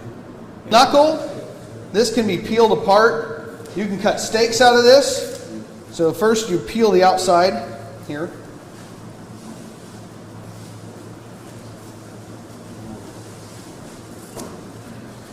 And you could just cut some big steaks off.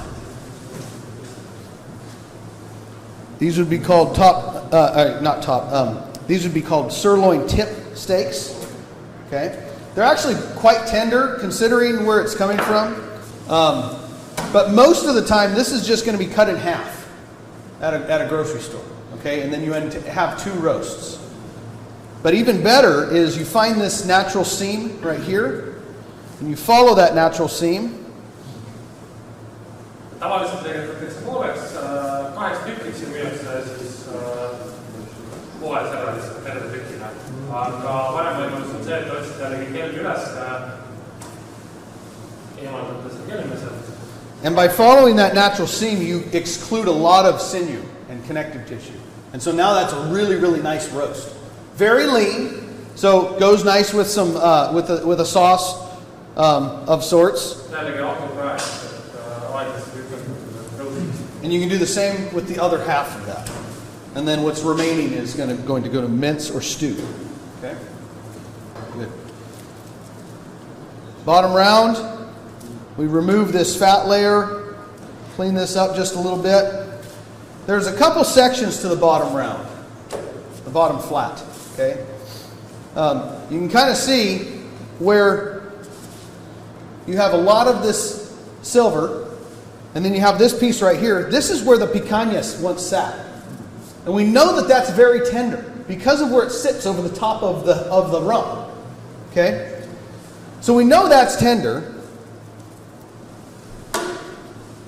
It must still be tender a little bit over here then, right? Even though we know that most of the outside round or the outer thigh can be a little tough. So if you look, there's this point right here. And usually that's your point of orientation where you'll cut that off. This becomes what's called a rump roast. It's not quite picanha, it's not quite bottom round. It's a rump roast, okay? Põhimõtteliselt see on siis picanha üks osa, et meie näiteks veitluses jätame selle osa picanhale. Tõenäoliselt meie picanhale on suurem. Ja siin on siis juba välistükk, aga tema lõikas selle eraldi ja siis kutsutakse seda kui... All right, and then from there, mostly we just cut bottom round roasts, just like that. Ja siis välistükk lihtsalt läheb roastiks seal vakupraenis, suured tükid. I've seen steaks cut from it. They're not great. If a steak is cut from it, it's recommended that you give some type of marinade, or you can tenderize it. You can run it through a cuber. I'm going to peel it off just for demonstration purposes, but this is called the top round cap. The muscle is the gracilis muscle. See on ka siis sisetüki küts eemaldamisega. Just peel that right off of there. And it has a couple other what's called side muscles too. The side muscles are, they're tender, but there's a lot of work that has to be done to get to them. So I just recommend mince with it or stew. See on ka lihaste, aga soovitused Santa Fe steak. I don't even know why I came here. These guys know it. This is awesome. Yes, it's a Santa Fe steak.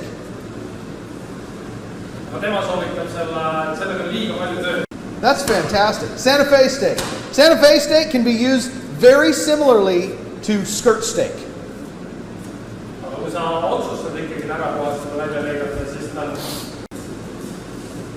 All right, with the remainder of the top round, we have the center of the top round. There's two muscles here, the adductor and semimembranosus. That will be on the quiz later, so make sure you know those. Pärast nende kahe tüki kohta, mis sisetükis on, siis küsimused selle kohta, kui meil on test. Ma loodan, et kõik on meeles. We just leave them attached together here. It doesn't make a lot of sense to separate them from a retail standpoint. Okay. So what we'll do next is we can cut a nice roast off of there and make a top round roast. These are these are really good in a smoker as well, but also just put it right into the oven. And especially an animal with good marbling, the top round roasts are going to be great. You can also cut top round steaks that are called London broils, if you've ever heard of London broil. Okay? This is going to be a little more tender than that bottom round. So you can use it as a steak, but again, highly recommend you marinate this first. Okay? Saab veel siis kasutada ahjupraena või siis lõigata välja London broili. See on ka steik, aga jällegi, et see vajab marineerimist. Et ta ei ole võrreldav, et ta lihtsalt paneb ka pannitada. And if that steak's not big enough,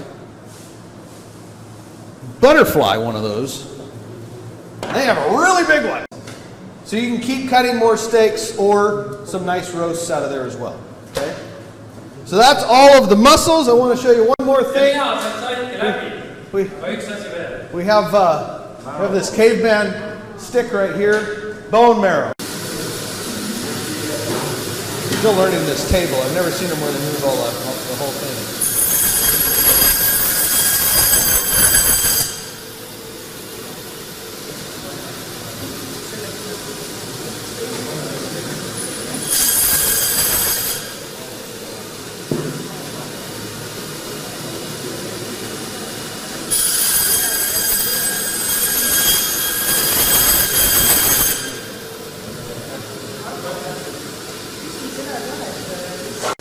This would be the old-fashioned style bone marrow if I were to just cut another chunk like that. But you have to have those tiny little spoons to eat it. And who has the tiny little spoons? Nobody. Nobody has the tiny little spoons. So this is my preferred method of cutting marrow bones. This is called a canoe style. Like canoe, right? So, and I believe that first off, it's far more effective. You get a lot more browning on there when you roast it, and now you can actually eat the darn thing. With this animal, honestly, I would include every bit of fat that you had into the mince, just because it's so lean. And burgers. And burgers, yeah. In the United States, we have very fat steers going. They're very, very fat, and so we end up taking a lot of that away. That can go into tallow. We do have, the culinary world is starting to revisit that as a great deep frying, baking product. And then, I don't know how available this would be for you guys, but the very, very large plants in the United States are turning this into biodiesel. It's what? Biodiesel. Biodiesel. For cars. Diesel? Oh, biodiesel. Biodiesel. Okay. Sorry. Diesel. Like green diesel.